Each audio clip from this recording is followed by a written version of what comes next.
ആളുകൾ, സഹോദരന്മാര്, സഹോദരിമാര്, വിദേശത്ത് ജോലി ചെയ്യുന്നവർ എല്ലാവർക്കും അല്ലാഹു സുബ്ഹാനഹു വ തആല അർഹമായ പ്രതിഫലം നൽകുമാറാവട്ടെ.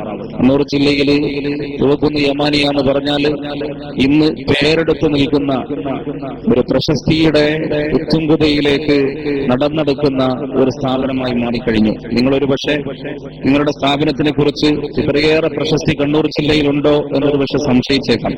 പക്ഷേ കണ്ണൂർ ജില്ലയുടെ പുറത്ത് നമ്മൾ പല ഭാഗങ്ങളുമായിട്ട് ബന്ധപ്പെടുമ്പോ തുവക്കുന്നു എന്ന് പറയുമ്പോ ഇന്ന് അറിയാത്ത ഒരു കണ്ണൂർക്കാരുണ്ടാവില്ല എന്നുള്ളതാണ്. പഴയ കാലത്തൊന്നും പണ്ടൊന്നും ഒരു 5-10 വർഷങ്ങൾക്ക് മുമ്പൊന്നും തുവക്കുന്നു എന്ന് പറഞ്ഞാൽ ഒരു പക്ഷെ അത് എവിടെയെന്ന് ചോദിച്ചിരിക്കും. ഇന്ന് അങ്ങനെ ചോദിക്കുന്ന ഒരു സാഹചര്യമല്ല. തുവക്കുന്നു എന്ന് പറയുമ്പോ നമ്മുടെ യമാനിയ കോളേജുള്ള സ്ഥലല്ലേ എന്ന് പറയത്തക്ക രീതിയിൽ നമ്മുടെ നാടിന്റെ പേരും പെരുമയും പ്രശസ്തിയും നാടിൽ നമ്മുടെ ജില്ലയിലൊട്ടാകെ പരന്നു കഴിഞ്ഞിരിക്കുകയാണ്. അതിന്റെ ഒരൊറ്റ കാരണം എന്ന് പറയുന്നത് ഈ ദീനി സ്ഥാപനം എന്നുള്ള ഒന്ന് മാത്രമാണ്. അതുകൊണ്ട് തന്നെ നമ്മുടെ മരണം വരെ, ഖിയാമത്ത് നാൾ വരെ ഈ സ്ഥാപനം ഇവിടെ നിലനിൽക്കണം. നല്ല ഭംഗിയുള്ള ഒരു സ്ഥാപനമായി ഇത് മുന്നോട്ട് പോകണം. അല്ലാഹു സുബ്ഹാനഹു വ തആല സ്ഥാപനത്തിനും സ്ഥാപനത്തിൽ പഠിച്ചിറങ്ങുന്ന വിദ്യാർത്ഥികൾക്കും അതുപോലെ തന്നെ ഇതിനെ സ്നേഹിക്കുന്ന സഹായിക്കുന്ന സഹോദര സഹോദരിമാർക്കും അല്ലാഹു നാളെ സ്വർഗത്തിൽ നല്ലൊരിടം നൽകുമാറാവട്ടെ. എന്റെ പ്രിയപ്പെട്ട സുഹൃത്തുക്കളെ, ഒരു ആത്മീയത മുറ്റി നിൽക്കുന്ന ഒരു സദസ്സിലാണ് നമ്മളൊക്കെ ഉള്ളത്. അതുകൊണ്ട് തന്നെ എന്തൊക്കെയോ വാരി വലിച്ച് പറഞ്ഞ് നിങ്ങളെ ബോറടിപ്പിക്കുക എന്ന ഒരു ഉദ്ദേശം എനിക്കില്ല. നമ്മളിവിടെ ആത്മീയത മാത്രം പ്രതീക്ഷിച്ചുകൊണ്ടാണ് ഇരിക്കുന്നത്. ലോകത്ത് പണമുണ്ട്, സ്ഥാനമാനങ്ങളുണ്ട്, ആർഭാടങ്ങളുണ്ട്, ആഭിജാത്യങ്ങളുണ്ട്, സകലതുമുണ്ട്. പക്ഷെ ഒന്നില്ല. നമ്മളൊക്കെ ചിന്തിച്ചു കാണും, ഒരൊറ്റ ഒന്ന് ഇതെല്ലാം നേടിയ മനുഷ്യന്റെ ഒന്ന് ലഭിക്കുന്നില്ല. എന്താണത്? സമാധാനം എന്ന് പറയുന്ന ഒന്ന് ഇന്ന് ലോകത്ത് ഒരു മനുഷ്യനും ഇന്ന് ലഭ്യമല്ല. എന്തേ അതിനുള്ള കാരണം? ലോകത്തിന്റെ രാഷ്ട്രാന്തരങ്ങളിലേക്ക് നോക്കിക്കഴിഞ്ഞാൽ ഒരുപാട് ആളുകൾ, സാമ്പത്തികമായി സ്ഥാനമാനങ്ങളൊക്കെ ലഭ്യമായ ആളുകൾ ഒരിച്ച് സമാധാനത്തിന്റെ ദാഹജലത്തിന് വേണ്ടി ഓടി നടക്കുമ്പോ പലരും അവർ ചെന്നെത്തുന്നത് പരിശുദ്ധമാക്കപ്പെട്ട ഇസ്ലാമിൽ. എന്തേ അതിന് കാരണം? അതിന് കാരണം മറ്റൊന്നുമല്ല, അല്ലാഹുമ്മ അന്തസ്സലാം വമിൻകസ്സലാം വഇലൈക യർജിഉസ്സലാം حينا ربنا بالسلام وأدخلنا دار السلام. നമസ്കാരത്തിന് ശേഷം നമ്മളൊക്കെ ചെല്ലാറുള്ള ദിക്റാണ് ഈ സലാം എന്ന് പറയുന്ന സമാധാനത്തിന്റെ രക്ഷയുടെ മുദ്രാവാക്യം. അത് ലഭിക്കുന്നതും പരിശുദ്ധമാക്കപ്പെട്ട ഇസ്ലാമിൽ മാത്രമാണ്. ഇതാണ് ലോകം ഒന്നടങ്കം അവസാനം ഇസ്ലാമിലേക്ക് എത്തിച്ചേരാനുള്ള കാരണം. ഇസ്ലാമിൽ ചെന്നാലേ സമാധാനം ലഭ്യമുള്ളൂ, ഇസ്ലാമിലേക്ക് പോയാലേ മനസ്സമാധാനം ലഭിക്കുകയുള്ളൂ എന്നൊരവസ്ഥയിലേക്ക് ലോകർ മാറിക്കഴിഞ്ഞു. അതിന്റെ പ്രത്യേകത ഇസ്ലാം വിഭാവനം ചെയ്യുന്ന അധ്യാപനങ്ങൾ ആ രീതിയിലാണ്. മനുഷ്യന് സമാധാനം വേണമെങ്കിൽ ഇസ്ലാമിലേക്ക് കടന്നു വരണം. ഇനി മുസ്ലിമിനെ സംബന്ധിച്ചിടത്തോളം ഇസ്ലാമിന്റെ അധ്യാപനങ്ങൾക്ക് വിരുദ്ധമായി കൊണ്ട് ഇസ്ലാം പറഞ്ഞ രീതിയിലല്ല തന്റെ ജീവിത ചിട്ടവട്ടങ്ങളെങ്കിൽ അവസാനം മതിച്ച് നടന്ന് മടുക്കുമ്പോൾ അവനും സമാധാനത്തിന് വേണ്ടി കയറി വരുന്നത് പള്ളിയുടെ അകത്തളത്തിലേക്കാണ്, അതല്ലെങ്കിൽ ഏതെങ്കിലും ഒരു സാലിഹായ പണ്ഡിതന്റെ അടുക്കലേക്കാണ്, അതല്ലെങ്കിൽ ദീനീ സ്ഥാപനത്തിലേക്കാണ്.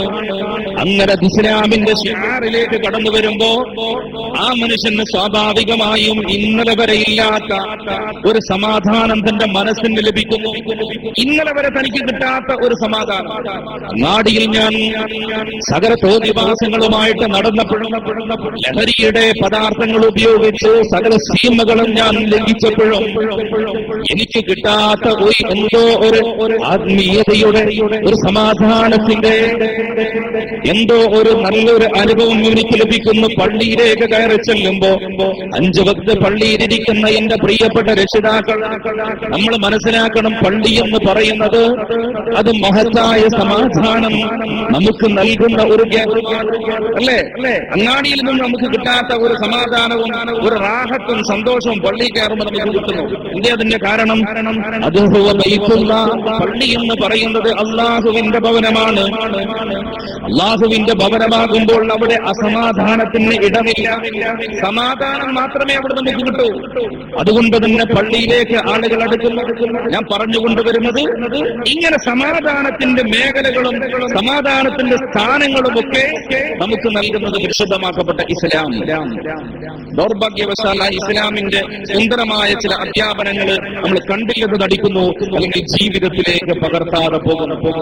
ഈ പരിശുദ്ധമാക്കപ്പെട്ട സലാത്തിന്റെ മജ്‌ലിസിലേക്ക് വന്ന സഹോദര സഹോദരിമാരോട് മഹാനായ ഇമാം ഗദ്ദാരി റളിയല്ലാഹു തആല അൻഹു, നിങ്ങൾക്ക് സമാധാനം ലഭിക്കുക, നിങ്ങൾക്ക് നാളെ സ്വർഗീയ ലോകത്ത് ഒരുമിച്ച് കൂടുവാൻ, നിങ്ങൾക്ക് കലിമ ചൊല്ലി മരിക്കുവാൻ, നിങ്ങൾക്ക് ആഖിബത്ത് നന്നായി മരിച്ചു പോവാൻ ചില ടിപ്സുകൾ പറഞ്ഞു തരുന്നുണ്ട്. നിങ്ങൾ ചില കാര്യങ്ങൾ ചെയ്യണം, ചില കാര്യങ്ങൾ ചെയ്യരുത് എന്ന് മഹാനായ ഇമാം ഗദ്ദാരി റഹ്മത്തുള്ളാഹി അലൈഹി നമുക്ക് പഠിപ്പിച്ചു തരുന്നുണ്ട്. ഈ ഒരു കാര്യം നിങ്ങളുടെ മുമ്പിലേക്ക് അവതരിപ്പിക്കാൻ മാത്രമാണ് ഞാൻ ഇന്ന് ഉദ്ദേശിക്കുന്നത്.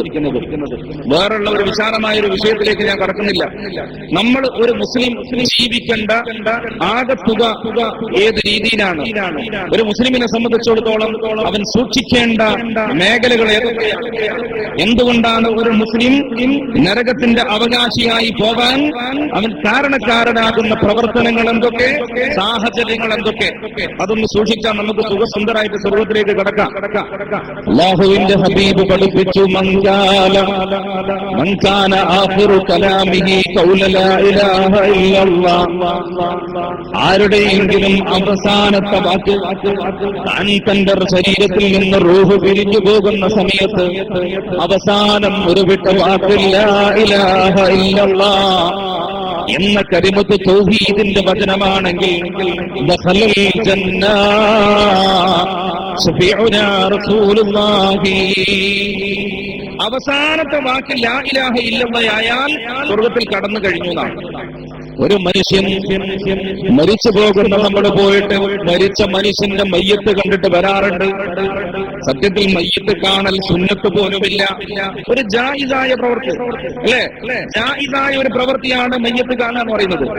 നമ്മൾ പോയിട്ട് മരിച്ച സഹോദരന്റെ തലയുടെ അടുക്കൽ ചെന്ന് തന്നെ മൂടി വെച്ചിരിക്കുന്ന വെള്ളത്തുണിയൊന്ന് മാറ്റിയിട്ട് അവന്റെ തലയും അവന്റെ മുഖവും ഒന്ന് നോക്കി തിരിച്ചു വരുമ്പോ, എന്റെ പ്രിയപ്പെട്ട മോമിനെ, നീ മനസ്സിലാക്കണം, എന്താണ് ആ കണ്ടതുകൊണ്ട് നിനക്ക് കിട്ടിയ നേട്ടം?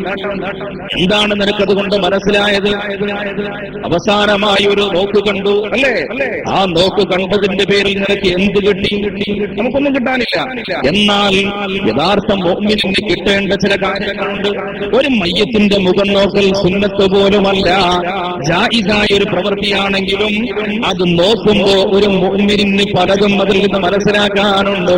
അതിന്റെ വിശാലതയിലേക്ക് ഞാൻ കടക്കുന്നില്ല, എങ്കിലും 1-2 കാര്യങ്ങൾ പറയട്ടെ.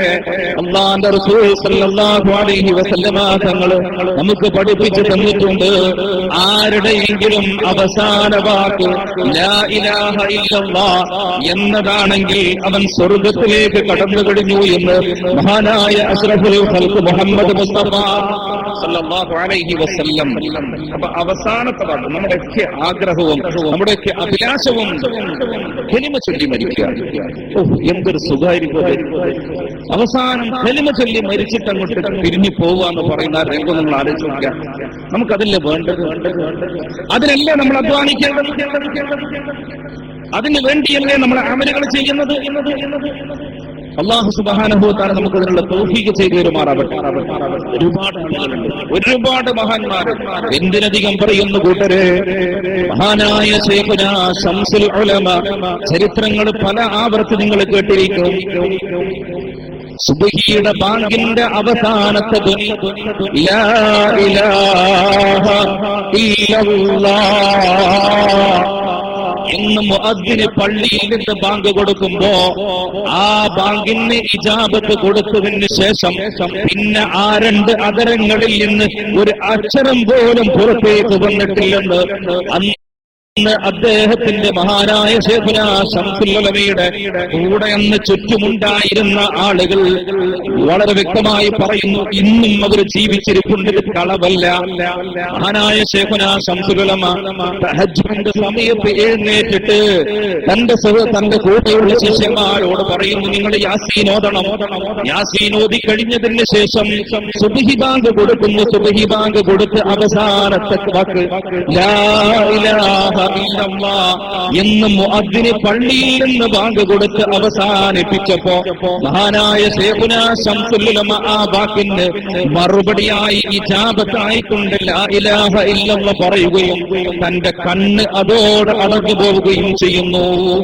ധൈര്യമായി നമുക്ക് പറഞ്ഞൂടെ ശംസുൽ ഉലമ സ്വർഗീയാവകാശിയാണ്. ആര് പഠിപ്പിച്ചു? അത് മഹാനായ നബി സല്ലല്ലാഹു അലൈഹി വസല്ലം തങ്ങൾ പഠിപ്പിച്ചു. അവസാനത്തെ വാക്ക് ലാ ഇലാഹ ഇല്ലല്ലാഹ് ആണെങ്കിൽ നമ്മൾ വിജയിച്ചു. അതിനു വേണ്ടിയായിരിക്കണം നമ്മുടെ ദുആ. നമ്മൾ ദുആക്കൽ എന്താ?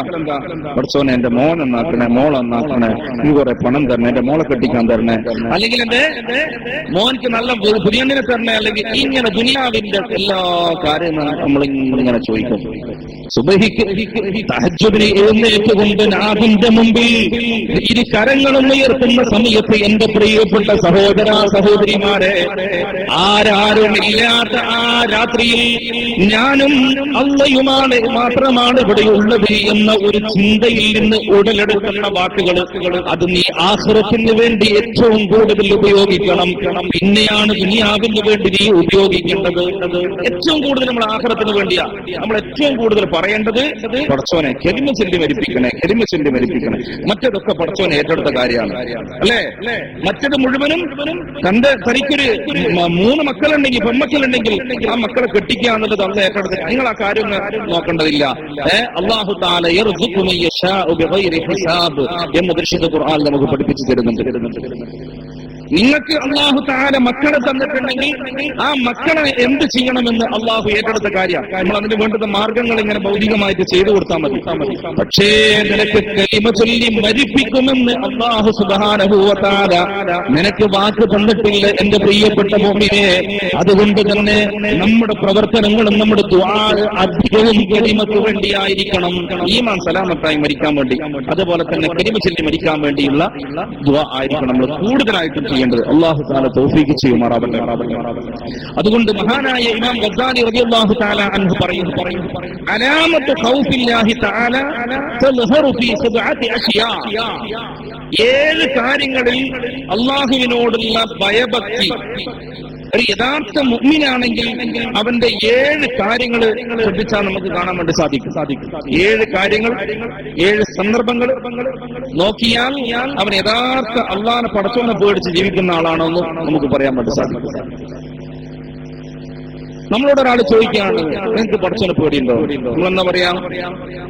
പിന്നെ പടച്ചോനെ പേടില്ല.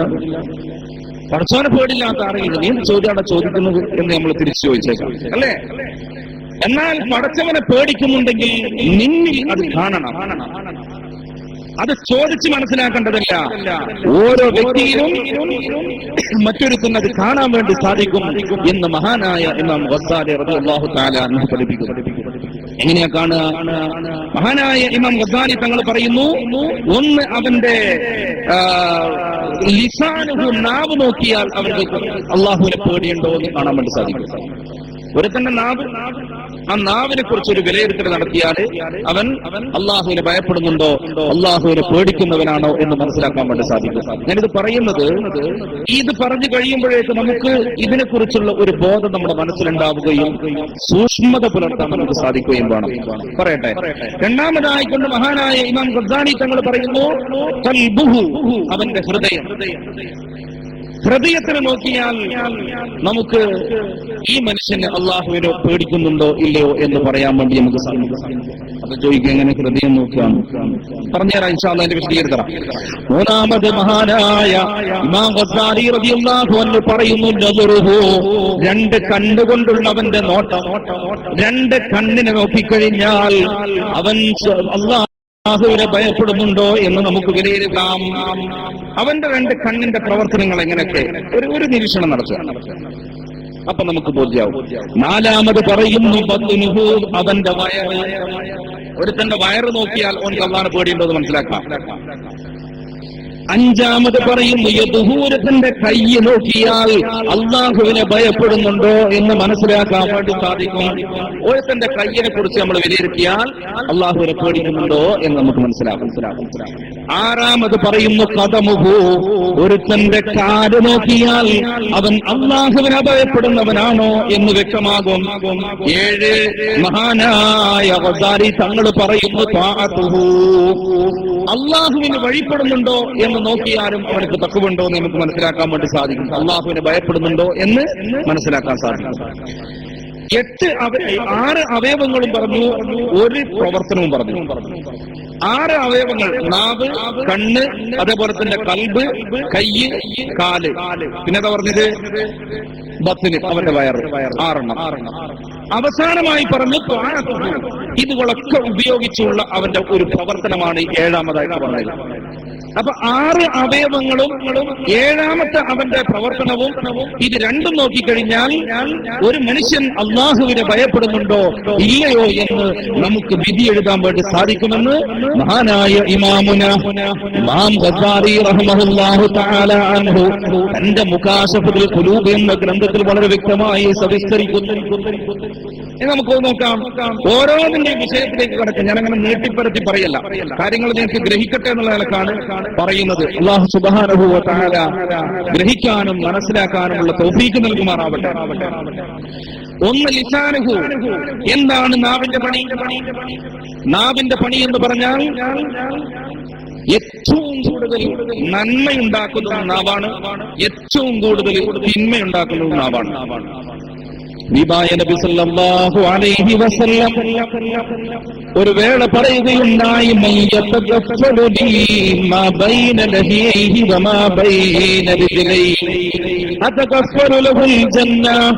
ആരെങ്കിലും 2 താടിയല്ലിന്റെ ഇടയിലുള്ള നാവിനെ കൊണ്ടും 2 കാലിന്റെ ഇടയിലുള്ള വൃത്യസ്ഥാനത്തെ കൊണ്ടും എനിക്ക് ജാമ്യം നിന്നാൽ അത് സൂക്ഷിക്കാമെന്ന് ആരെങ്കിലും എന്നോട് വാക്ക് തന്നാൽ ഞാൻ അവനക്ക് സ്വർഗം തരാമെന്ന് വാഗ്ദത്തം നൽകുന്നു എന്ന് പരിശുദ്ധ നബി സല്ലല്ലാഹു അലൈഹി വസല്ലം. അപ്പൊ അത്രക്ക് കെയർ ചെയ്യേണ്ട, സൂക്ഷിക്കേണ്ട ഒരു അവയവമാണ് നാവ് എന്ന് പറയുന്നത്. അത് സൂക്ഷിച്ചാൽ അല്ലാഹുവിന്റെ റസൂൽ പറയും, ഞാൻ നിങ്ങൾക്ക് സ്വർഗം വാങ്ങിത്തരുന്നു. സ്വർഗം കൊണ്ട് സന്തോഷ വാർത്ത അറിയിക്കപ്പെട്ട 10 ആളുകൾ നമ്മൾ എപ്പോഴും കേൾക്കലുണ്ട്, അല്ലെ? 10 സഹാബികൾ. 10 ആളുകൾ മാത്രമൊന്നുമല്ല, ഒരുപാട് ആളുകളുണ്ട്. ഇത്തരം ആളുകളും സ്വർഗം കൊണ്ട് സന്തോഷ വാർത്ത അറിയിക്കപ്പെട്ട ആളുകളാണ്. നാവ് സൂക്ഷിച്ചവൻ അല്ലാഹു സ്വർഗം കൊടുക്കുമെന്ന് നബി വാങ്ങിത്തരുന്നു. കൊടുക്കുന്നല്ല, നബി വാങ്ങിത്തരും. പിന്നെ പേടിക്കാനുള്ളത്? അപ്പൊ അവനും സ്വർഗത്തിന്റെ അവകാശിയാണ്. നാവിനെ സൂക്ഷിക്കുന്ന ഒരുത്തനെ കണ്ടാൽ നമുക്ക് പറയാതാടാ ഒരു നല്ല മനുഷ്യൻ പോകുന്ന, ഒരു വടക്കോ ചീത്തയോ ഒന്നും പറയാത്ത നല്ല നാവ് കൊണ്ട് ഒരാൾക്ക് ഒരു ഉപദ്രവമില്ല, ഒരാളെ ഒരു ചീത്തയും പറയില്ല, ഒരാളെ ഒരു കളവോ ഗൈബത്തോ നബി ഒന്നും പറയാത്തൊരു മനുഷ്യനതാ സ്വർഗത്തിന്റെ അവകാശി അതാ പോകുന്നത് എന്ന് നമുക്ക് പറയാം. ഇന്ന് ഹബീബായ സല്ലല്ലാഹു അലൈഹി വസല്ലമ തങ്ങൾ നമുക്ക് പഠിപ്പിച്ചിട്ടുണ്ട്. മഹാനായ ഗസാലി തങ്ങൾ പറയുന്നു, നാവ് കൊണ്ട് എങ്ങനെയാണ് ഒരു മനുഷ്യന് അല്ലാഹുവിനോടുള്ള ഭയമുണ്ടോ ഇല്ലയോ എന്ന് വിലയിരുത്തേണ്ടത്. മിനൽ കദിബി വൽ ഗൈബത്തി വൽ കലാബിൽ ഫുദൂൽ വയജ്അലുഹു മശ്ഗൂലൻ ബിദിക്രില്ലാഹ് വതിലാവത്തിൽ ഖുർആനി വമുദാക്കറത്തിൽ ഇൽം. നാവ് കൊണ്ട് ഒരു മനുഷ്യനെ വിലയിരുത്തണമെങ്കിൽ ആ നാവിലേക്ക് നമ്മൾ നോക്കുക. നോക്കിയിട്ട് നമുക്ക് കിട്ടുന്നത് കളവ് പറയുന്ന നാവാണോ എന്ന് നമ്മൾ നോക്കുക. കളവ് പറയുന്ന നാവാണെങ്കിൽ ഉടൻ തന്നെ നമുക്ക് പറയാം, ഇവനെ ന്റെ ആളല്ല, എന്റെ സ്വർഗത്തിന്റെ ആളല്ല. പിന്നെയോ അവൻ നരകത്തിന്റെ അവകാശിയാ. മാത്രമല്ല അവന് അല്ലാഹുവിനെ പേടിയില്ല. എന്റെ പ്രിയപ്പെട്ട സഹോദരന്മാരെ, കളവെന്ന് പറയുന്നത് വളരെയേറെ കുറ്റമുള്ള ഒരു സംഗതിയാണ്. നമ്മുടെ ഇന്നത്തെ കാലഘട്ടത്തിൽ വളരെ ലാഘവത്തോടുകൂടെ പെരുമാറുന്ന ഒരു വിഷയമാണ്. ചെറിയ കുട്ടികൾ നമ്മൾ വളരെ ശ്രദ്ധിക്കണേ. ഇപ്പോഴത്തെ കാലത്ത് കുട്ടികൾ കളവ് പറയാൻ ഒരു മടിയില്ലാത്ത വിധം വളർന്നു വരിക. എന്തെങ്കിലും കാരണങ്ങൾ പറഞ്ഞ് ഉമ്മയെ തട്ടിപ്പാക്കുന്ന അല്ലെങ്കിൽ ഉപ്പാന്റെ കണ്ണിൽ പൊടിയിടുന്ന ഒരു കോലങ്ങൾ കുട്ടികൾ ഇങ്ങനെ പഠിച്ചിട്ട് വരിക. മോനെ, നീ എന്താ മോനെ ഇന്ന് നേരം വൈകിയത്? അവനവന്റെ സുഹൃത്തിന്റെ കൂടെ എവിടെയെങ്കിലും കറങ്ങാൻ പോയതായിരിക്കും. അതും ഉമ്മ, ഞാൻ ഇന്ന് സ്കൂളിൽ കുറച്ച് സ്പെഷ്യൽ ഉണ്ടായിരുന്നു, അതുകൊണ്ട് നേരം വൈകിയാണ്. അല്ലേ? ഇങ്ങനെ പറയുന്ന ഒരു ജനറേഷൻ നമ്മുടെ മുമ്പിൽ വളർന്നു വരുന്നുണ്ട്. മാത്രമല്ല, ഇതിങ്ങനെ പോവാണെങ്കിൽ അല്ലെ, ഒരാൾ തലശ്ശേരിയിൽ വെയിറ്റ് ചെയ്യുന്നുണ്ട്, നമ്മൾ ബസ്സിൽ പോവാ, പാനൂർ വിട്ടിട്ടേ ഉള്ളൂ, എടാ ഞാൻ ഇവിടെ എത്തി, തലശ്ശേരി എത്തി എന്ന് പറയും. സത്യത്തിൽ ഇവനോടല്ലേ പാനൂര്. ഇങ്ങനെ ഒരു നാണവും ഒരു കുറവുമില്ലാത്ത വിധം കളവ് പറയാൻ ധൈര്യം കാണിക്കുന്ന ഒരു സമൂഹമായി നമ്മൾ മാറിയിരിക്കുന്നു. പണ്ടൊക്കെ കളവ് പറയുമ്പോൾ മറ്റൊരാൾ കേൾക്കുമ്പോൾ ഒരു പേടിയുണ്ടായിരുന്നു, ആള് കേട്ടുപോകുമല്ലോ എന്നുള്ളത്. ഇന്ന് അങ്ങനത്തെ ഒരു ലജ്ജയുമില്ല. തിന്മകൾ ചെയ്യുവാനുള്ള ലജ്ജ നമ്മളിൽ നിന്ന് അല്ലാഹു തആല എടുത്തു കളഞ്ഞു. അതുകൊണ്ട് തന്നെയാണ് സർവനാശവും വരുന്നത്. നമ്മൾ വരുന്നത്. അപ്പൊ കളവ് എന്ന് പറയുന്ന സംഗതി ഇസ്ലാം ഒരിക്കലും നമുക്ക് അനുവദിക്കുന്നില്ല. കളവ് പറയാത്ത ഒരു മനുഷ്യനെ കണ്ടാൽ നമുക്ക് മനസ്സിലാക്കാൻ നല്ലൊരു മനുഷ്യനാണെന്ന് അദ്ദേഹത്തെ കുറിച്ച് നമുക്ക് വിധി എഴുതാൻ വേണ്ടി സാധിക്കും. അതാണ് ഗസാലി തങ്ങൾ പഠിപ്പിക്കുന്നത്. അതുകൊണ്ട് കളവിനെ തൊട്ട് അവന്റെ നാവിനെ അവൻ വിലങ്ങുന്നുണ്ട് എങ്കിൽ അവനിക്ക് അള്ളാഹുവിനെ കുറിച്ചുള്ള പേടിയുണ്ട് എന്നാ പറഞ്ഞിരുന്നത്. സത്യസന്ധത എന്ന് പറയുന്ന ഒന്ന് സംസാരത്തിലില്ല, പ്രവൃത്തിയിലില്ല, വിശ്വാസത്തിലില്ല. അങ്ങനത്തെ ഒരു പ്രത്യേക സാഹചര്യമാണെന്ന് എവിടെ നോക്കിയാലും പറ്റിക്കലും വഞ്ചിക്കലും ഇത് മാത്രമേ നമുക്ക് കാണാനും കേൾക്കാനും സാധിക്കുന്നുള്ളൂ. കച്ചവടത്തിന് ഷെയർ കൂടിയവനെ പറ്റിച്ച് അവന്റെ സകലതും കട്ടുമുടിക്കുന്ന ഒരു രംഗങ്ങളാണ് തഴച്ചു വളരുന്നത്. പാവപ്പെട്ടവന്റെ പോക്കറ്റിലുള്ള ക്യാഷ് എങ്ങനെയെങ്കിലും തട്ടിയെടുക്കണമെന്ന് ആഗ്രഹിക്കുന്ന ഒരു സമൂഹമാണ് നമുക്ക് മുമ്പിൽ വളർന്നു വരുന്നത്. എന്റെ അടുത്തൊരു ഒരു സുഹൃത്ത് എന്നോട് പറയാണ്, ഉസ്താദേ 50 ലക്ഷം ഞാൻ ബിസിനസിന് വേണ്ടി എന്റെ സുഹൃത്തിന്റെ കയ്യിൽ കൊടുത്തു, ഇപ്പൊ 50 ലക്ഷവും ഇല്ല, ബിസിനസ്സും ഇല്ല, ലാഭവും ഇല്ല, ഒന്നുമില്ല, ഞാൻ എന്താ ചെയ്യാ? ആലോചിച്ച് നോക്കൂ നിങ്ങൾ, 50 ലക്ഷം രൂപ ബിസിനസിന് വേണ്ടി തന്റെ സുഹൃത്തിന്റെ കയ്യിൽ കൊടുത്തിട്ട് 2 വർഷമായി. ബിസിനസ്സും ഇല്ല, മുതലും ഇല്ല, ലാഭവും ഇല്ല, ഒന്നുമില്ല. അവനതുകൊണ്ട് ഈ സാധുവിനെ പറ്റിച്ചു കളഞ്ഞു. ആലോചിച്ച് നോക്ക് നിങ്ങൾ, ആരെയാണ് നമ്മൾ വിശ്വസിക്കുക? സത്യസന്ധത എന്ന് പറയുന്നത് നമ്മുടെ വാക്കിലും പ്രവൃത്തിയിലും അശേഷമില്ലാതായി പോയ ഒരു ദുരവസ്ഥയിലാണ് നമ്മൾക്കുള്ളത്. എവിടെ നോക്കിയാലും നമുക്ക് ഒരാളെയും വിശ്വസിക്കാൻ കഴിയുന്നില്ല. ഒരാളെ കയ്യിൽ അല്ലേ എത്രയോ റിപ്പോർട്ടുകൾ എയർപോർട്ടിൽ ചെന്നിട്ട് മോനെ ഇതൊന്ന് കൂടെ പിടിക്കടാ എന്ന് പറഞ്ഞിട്ട് കയ്യിലേക്ക് കൊടുക്കുന്ന സാധനം അല്ലേ, നോക്കുമ്പോഴെന്താ നല്ല മയക്കുമരുന്ന്. ആ സാധു കുടുങ്ങി. ഇതുപോലെ തന്നെ ആരും അറിയാതെ ടാക്സ് വെട്ടിച്ചുകൊണ്ട് സ്വർണം കടത്തുമ്പോ തന്റെ സുഹൃത്ത് റൂമിൽ നിന്ന് വരികയാണെങ്കിൽ അവന്റെ ഡ്രസ്സിന്റെ ഉള്ളിൽ അവൻ അറിയാതെ തുന്നിപ്പിടിപ്പിച്ച് മയക്കുമരുന്ന് അയക്കുന്ന ഒരു സംഘങ്ങൾ ഇവിടെ വിലസുന്നു. ആലോചിച്ച് നോക്കുക, സ്വന്തം റൂമിൽ തന്റെ ഉറ്റ സുഹൃത്തായി കഴിഞ്ഞിരുന്നവന്റെ പാന്റിന്റെ വേസ്റ്റിൽ തുന്നിച്ചേർത്ത് മയക്കുമരുന്ന് തുന്നിച്ചേർത്ത് അവനെ നാട്ടിലേക്ക് പറഞ്ഞു വിടുമ്പോ അവൻ ഇവിടെ പിടിക്കപ്പെടുന്നു. ആര് ചെയ്ത തെറ്റിന് വേണ്ടി ആരാണിതിന് മറുപടി പറയുന്നത്? എന്റെ പ്രിയപ്പെട്ട സഹോദര, നിന്റെ ഉമ്മ നിന്നെ പ്രസവിച്ചതുപോലെ എന്ത് തെറ്റുവരല്ലേ അവന് കൊടുക്കാനും അതുപോലെ തന്നെ അവന്റെ ജീവിതത്തിന്റെ ഭാവി തടസ്സപ്പെടുത്താനും എങ്ങനെയാ മോനെ നിനക്ക് മനസ്സ് വരുന്നത്? ഒരിക്കലും നമുക്ക് സാധ്യമല്ലല്ലോ. നമ്മളെ ഒരു സുഹൃത്തിനെ പോലെ, നമ്മുടെ ഒരു അനിയനെ പോലെ, നമ്മളെ പോലെ അവരെ കാണാൻ സാധിക്കുമെങ്കിൽ എങ്ങനെയാ അവനെ ബുദ്ധിമുട്ടിലാക്കുക? നമ്മൾ എങ്ങനെയാണ് അവനെ പറ്റിക്കുന്നത്? ഇങ്ങനെ ഒരാളെയും വിശ്വസിക്കാൻ പറ്റാത്ത, സത്യസന്ധത എന്ന് പറയുന്ന ഒന്നും ഇല്ലാത്തൊരു കാലം, അള്ളാഹുവിനെ പേടി എന്ന് പറയുന്ന ഒന്നില്ലാത്ത കാലമാണ് ഇന്ന് നടമാടിക്കൊണ്ടിരിക്കുന്നത്. സത്യസന്ധത, അള്ളാഹുവിന്റെ ഹബീബ് സല്ലല്ലാഹു അലൈഹി വസല്ലം ഒരു ദിവസം പറയുകയുണ്ടായി, സത്യം എന്ന് പറയുന്നത് അത് യഹ്ദീ ഇലൽ ബിർരി, നന്മയിലേക്ക് മനുഷ്യനെ നയിക്കുന്നതാണ്. ഒരു മനുഷ്യന് സത്യസന്ധത ഉണ്ടെങ്കിൽ അവനക്ക് അല്ലാഹു തആല നന്മ അങ്ങനെ കൂട്ടി വൽബിറു യഹ്ദീ ഇലൽ ജന്ന. നന്മ വർദ്ധിക്കുന്തോറും അവൻ സ്വർഗ്ഗത്തിലേക്ക് അടുത്തുകൊണ്ടിരിക്കുന്നു എന്ന് പരിശുദ്ധ നബി സല്ലല്ലാഹു അലൈഹി വസല്ലം.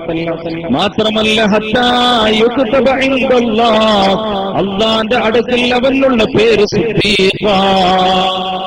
അള്ളാന്റെ അടുക്കൽ അദ്ദേഹത്തെ കുറിച്ച് അബൂബക്കർ സിദ്ദീഖ് റളിയല്ലാഹു അൻഹുവിന്റെ സ്ഥാനം അവിടെ രേഖപ്പെടുത്തി വെക്കുമെന്ന് പരിശുദ്ധ നബി സല്ലല്ലാഹു അലൈഹി വസല്ലമ തങ്ങൾ പഠിപ്പിക്കുന്നു. വാക്കിലും സത്യം, പ്രവൃത്തിയിലും സത്യം, നിലപാടിലെ സത്യസന്ധത, വിശ്വാസത്തിലെ സത്യസന്ധത, ഒരാളെയും പറ്റിക്കണമെന്നോ വഞ്ചിക്കണമെന്നോ ഉള്ള ഒരു മനസ്സ് പോലും ഇല്ലാത്ത നല്ല മനസ്സിന്റെ ഉടമ അള്ളാഹുവിന്റെ അടുക്കൽ അവനുള്ള സ്ഥാനം അബൂബക്കർ സിദ്ദീഖ് റളിയല്ലാഹു അൻഹുവിന്റെ സ്ഥാനമാണെന്ന് പുണ്യ നബി സല്ലല്ലാഹു അലൈഹി വസല്ലം. നേരെ മറിച്ച് കളവ് പറയുന്നവരാണ്. അല്ലാഹുവിന്റെ റസൂൽ തുടർന്ന് പറയുന്നു, ഇന്നൽ കദിബ യഹ്ദീ ഇലൽ ഫുജൂർ. കളവെന്ന് പറയുന്നത് തമ്മാടിത്തരത്തിലേക്ക് മനുഷ്യനെ നയിക്കുന്നതാണ്. കളവ് പറയുന്ന ഒരു കുട്ടിയെ കണ്ടാൽ, കളവ് പറയുന്ന ഒരുത്തരെ കണ്ടാൽ അവന്റെ പോക്ക് തമ്മാടിത്തരത്തിലേക്കാണെന്ന് മനസ്സിലാക്കൂ പ്രിയപ്പെട്ട കൂട്ടരെ. അവിടെ വെച്ചുകൊണ്ട് അവനെ തടയിടാൻ നമ്മൾ ശ്രമിച്ചില്ലെങ്കിൽ അവന്റെ ഭാവി ജീവിതത്തിൽ കൂടുതൽ കളവ് പറയുകയും അത് കൂടുതൽ തമ്മാടിത്തരത്തിലേക്ക് പോകുകയും അങ്ങനെ തമ്മാടിത്തരം അത് നരകത്തിലേക്ക് അവനെ ചേർക്കുകയും ചെയ്യുന്നു എന്ന് പരിശുദ്ധ നബി സല്ലല്ലാഹു അലൈഹി വസല്ലം. ഹത്താ യുക്തബ ഇൻദല്ലാഹി കദ്ദാബ. അവനെ കുറിച്ച് അല്ലാഹുവിന്റെ അടുക്കൽ പേരെഴുതപ്പെടുന്നത് കദ്ദാബ്, കള്ളൻ എന്നാണ്. നേരത്തെ പറഞ്ഞതോ സിദ്ദീഖ്, ഇവിടെ പറഞ്ഞത് കള്ളൻ. കളവ് പറയുന്നവനെ കുറിച്ച് അള്ളാന്റെ അടുക്കലുള്ള പേര് കദ്ദാബ്. ഓൻ വരുമ്പോ ഓനെ വിളിക്കലെന്താ? ഓനെ അഭിസംബോധന ചെയ്യല് ഇന്നാളെ മുഹമ്മദിന്റെ മോനെ എന്നല്ല, അല്ലെങ്കിൽ മറിയമിന്റെ മകനെ, അല്ലെങ്കിൽ മറിയമിന്റെ മകളെ, അങ്ങനെ എന്നല്ല വിളിക്കുക. അവിടെ കള്ള എന്നാണ് അവരെ അഭിസംബോധന ചെയ്യുക. കളവ് പറയുന്നവനെ, കളവ് പ്രവർത്തിക്കുന്നവനെ, കളവ് പ്രചരിപ്പിക്കുന്നവനെ, ഇവനെ അള്ളാഹുവിന്റെ അടുക്കൽ അവനെ അഭിസംബോധന ചെയ്യുന്ന ദുനിയാവെന്ന് നമ്മൾ ഒരാളെ കള്ളാന്ന് വിളിച്ച് നമ്മൾ വെറുതെ വിടുക. നമ്മൾ ഒരാളെ വിളിക്കുകയാണ് കള്ളാം, നമ്മളെങ്ങനെ പ്രതികരിക്കും? എന്നാൽ അല്ലാഹു സുബ്ഹാനഹു വ തആല നാളെ മഹ്ശറിൽ വെച്ചുകൊണ്ട് അവനെ അഭിസംബോധന ചെയ്യുന്നത് യാ കദ്ദാബ്. അതുകൊണ്ട് വളരെ സൂക്ഷിച്ചോളൂ എന്റെ പ്രിയപ്പെട്ട മുഅ്മിനീങ്ങളെ.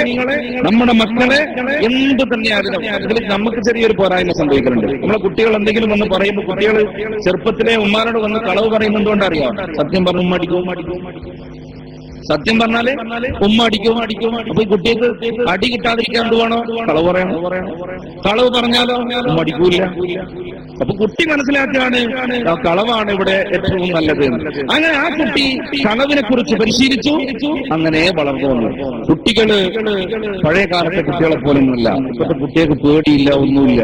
എന്റെ പ്രിയപ്പെട്ട ഉമ്മമാര്, ഞാൻ പറയുന്നത് കുറച്ചൊക്കെ സൈക്കോളജിക്കലായിട്ട് മാനസികമായ ഒരു മനഃശാസ്ത്രപരമായിട്ട് കുട്ടികളോട് പെരുമാറിയില്ലെങ്കിൽ വളരെ അപകടകരമായ ഒരവസ്ഥയിലേക്കാണ് നമ്മുടെ കുട്ടികളുടെ പോക്കുണ്ടാവുക. കുട്ടികള് ഒരു വിഷയം എന്ന് പറയുമ്പോ സത്യം, മോനെ നീ സത്യം പറയാവോ, നീ എന്ത് ചെയ്താലും ഉമ്മാനോട് സത്യം പറയാവോ മോനെ, സത്യം മോൻ പറഞ്ഞാ മോനെ ഞാൻ ഒന്നും ചെയ്യൂല എന്നൊക്കെ പറഞ്ഞിട്ട് എന്ത് ചെയ്യുക, കുട്ടികളെ കൊണ്ട് സത്യം പറഞ്ഞു പഠിപ്പിക്കുക. സത്യം പറഞ്ഞാലോ അതിന്റെ പേരിൽ കുട്ടിനെ അടിക്കരുത്. നമ്മൾ സത്യം പറഞ്ഞതിന്റെ പേരിൽ കുട്ടിനെ അടിക്കരുത്. നേരെ മറിച്ച് കുട്ടി ചെയ്തിട്ട് കളവ വന്ന് പറഞ്ഞെങ്കിൽ അതിന് വേണ്ടി റെഡി എടുക്കാം. അപ്പൊ ഈ കുട്ടിക്ക് ബോധ്യമാകും, സത്യം പറഞ്ഞാൽ എനിക്ക് അടിയിൽ നിന്ന് രക്ഷപ്പെടാലോ എന്ന് ഞാൻ സത്യം പറയാം. അങ്ങനെ ചെറുപ്പത്തിലെ നമ്മളെ കുട്ടികൾ എന്താക്കണം? നേരെ മറിച്ച് ചില കുട്ടികൾ എന്ത് ചെയ്യും അറിയോ? ഉമ്മാനോട് നല്ല കളവ് പറയും, ഉപ്പാനോട് സത്യമായിട്ട് പറയും. കാരണം ഉപ്പാനോട് സത്യം പറഞ്ഞാൽ ഉപ്പ അടിക്കൊന്നുമില്ല. ഉമ്മയ്ക്ക് എപ്പോഴും കാണുന്നല്ലേ കുട്ടികളെ. അപ്പൊ ഉമ്മ എന്ത് ചെയ്യും? എപ്പോഴും ഒച്ച ഇട്ടുകൊണ്ടും അതേപോലെ തന്നെ അവരോട് ശകാരിച്ചുകൊണ്ടും ദേഷ്യം പിടിച്ചിട്ടും അടിച്ചിട്ടും പിടിച്ചിട്ടൊക്കെ ആയിരിക്കും ഉമ്മമാരധികം ഉണ്ടാവുക. കാരണം ഈ കുട്ടികളെ വികൃതികൾ ഏറ്റവും കൂടുതൽ അനുഭവിക്കുന്നവരാരാ? ഉപ്പമാർക്ക് അങ്ങനെ അനുഭവിക്കേണ്ടി വരില്ല. അതുകൊണ്ട് തന്നെ കുട്ടികൾ ചെറുപ്രായത്തിൽ ഉപ്പമാർക്ക് കുട്ടികളോട് കുറച്ച് കൂടുതൽ വാത്സല്യ പ്രകടനങ്ങൾ ഉണ്ടാകും. ഉമ്മാക്ക് സ്നേഹം ഉണ്ടാകും, പക്ഷെ സ്നേഹ പ്രകടനങ്ങൾ കുറവായിരിക്കും. അതുകൊണ്ട് തന്നെ ഉമ്മ എന്ത് പറഞ്ഞാലും ഉമ്മ ഈ കുട്ടികളോട് എന്താക്കും? ദേഷ്യം പിടിക്കും. അപ്പൊ ഉമ്മാരുടെ അടുത്ത് രക്ഷപ്പെടണമെങ്കിൽ ഒറ്റ മാർഗ്ഗമുള്ള കളവ് പറയാം. കളവ് പറഞ്ഞ കുട്ടി രക്ഷപ്പെട്ടു. അതുകൊണ്ട് എന്റെ പ്രിയപ്പെട്ട സഹോദരി, എന്റെ പ്രിയപ്പെട്ട പെങ്ങളെ, നിന്റെ മകനെ നീ ഇവിടെ കാക്കരുത് മോളെ. നിന്റെ മോനെ, നിന്റെ മോനെ നീ തിന്മയിലേക്ക് നയിക്കുന്ന ഒരു സാഹചര്യം നിന്റെ വീട്ടിൽ നീ ഉണ്ടാക്കുന്നുവെങ്കിൽ നീ നമ്മളെ അല്ലാഹുവിന്റെ മുമ്പിൽ മറുപടി പറയേണ്ടി പരിശുദ്ധ ഖുർആൻ നമുക്ക് പഠിപ്പിച്ചു തരുന്നു അല്ലേ? അവിടെ വെച്ചുകൊണ്ട് പടച്ചവർക്ക് ചോദിക്കുകയാണോ, നീ എന്തേ ഇങ്ങനെ ആയിപ്പോയത്, നീ എന്തേ ഇങ്ങനെ തെമ്മാടിയായത്, നീ എന്തേ ഇങ്ങനെ കദ്ദാബ് എന്നുള്ള പേര് നിനക്ക് വരാനുള്ള കാരണം? അപ്പൊ കുട്ടി പറയും, എന്റെ പടച്ച റബ്ബേ, ഞാൻ ഇതിന് ഒരു ഉത്തരവാദിയുമല്ല തമ്പുരാനെ. ചെറുപ്പത്തിലെ എന്റെ ഉമ്മ എനിക്കതിന്റെ പ്രചോദനം നൽകിയതാണ്. അതുകൊണ്ട് എനിക്ക് നൽകുന്ന ശിക്ഷ എന്റെ ഉമ്മക്കാണ് കൊടുക്കേണ്ടത്. എന്റെ ഉമ്മയെ ഒന്ന് കാണിച്ചു തരുമോ? ഞാൻ ആ ഉമ്മയുടെ നെഞ്ചത്ത് കയറി ഒന്ന് ചവിട്ടിക്കോട്ടെ. സ്വന്തം പെറ്റ് കൊണ്ട് പ്രസവിച്ച മക്കൾ ഉമ്മക്കെതിരെ ദുആ ചെയ്യുന്ന ഒരു എന്താ പറയാ, വളരെ ദുഃഖകരമായ ഒരു സാഹചര്യം വേണോ നമുക്ക്? തിന്മയ്ക്ക് വേണ്ടി കുട്ടിയെ പ്രേരിപ്പിക്കുമ്പോൾ നന്മയിലേക്ക് നയിക്കാൻ എന്റെ പെങ്ങൾ തയ്യാറാകാത്ത പക്ഷം അല്ലാഹുവിന്റെ മുന്നിൽ നീ മറുപടി പറയേണ്ടി വരും. പരിശുദ്ധ ഖുർആനിൽ നമ്മൾ പറഞ്ഞു, അതിന്റെ ഒരു തഫ്സീർ ഇങ്ങനെയാ, വളരെ ശ്രദ്ധേയമായ ഒരു തഫ്സീർ ഉണ്ട്. യാ അയ്യുഹല്ലദീന ആമനൂ, ഓ സത്യവിശ്വാസികളെ, ഓ അൻഫുസകും, നിങ്ങളുടെ ശരീരങ്ങളെ നിങ്ങൾ സൂക്ഷിക്കണേ. വാഹിറീകും, നിങ്ങളുടെ കുടുംബങ്ങളുടെ ശരീരത്തെയും നിങ്ങൾ സൂക്ഷിക്കണേ.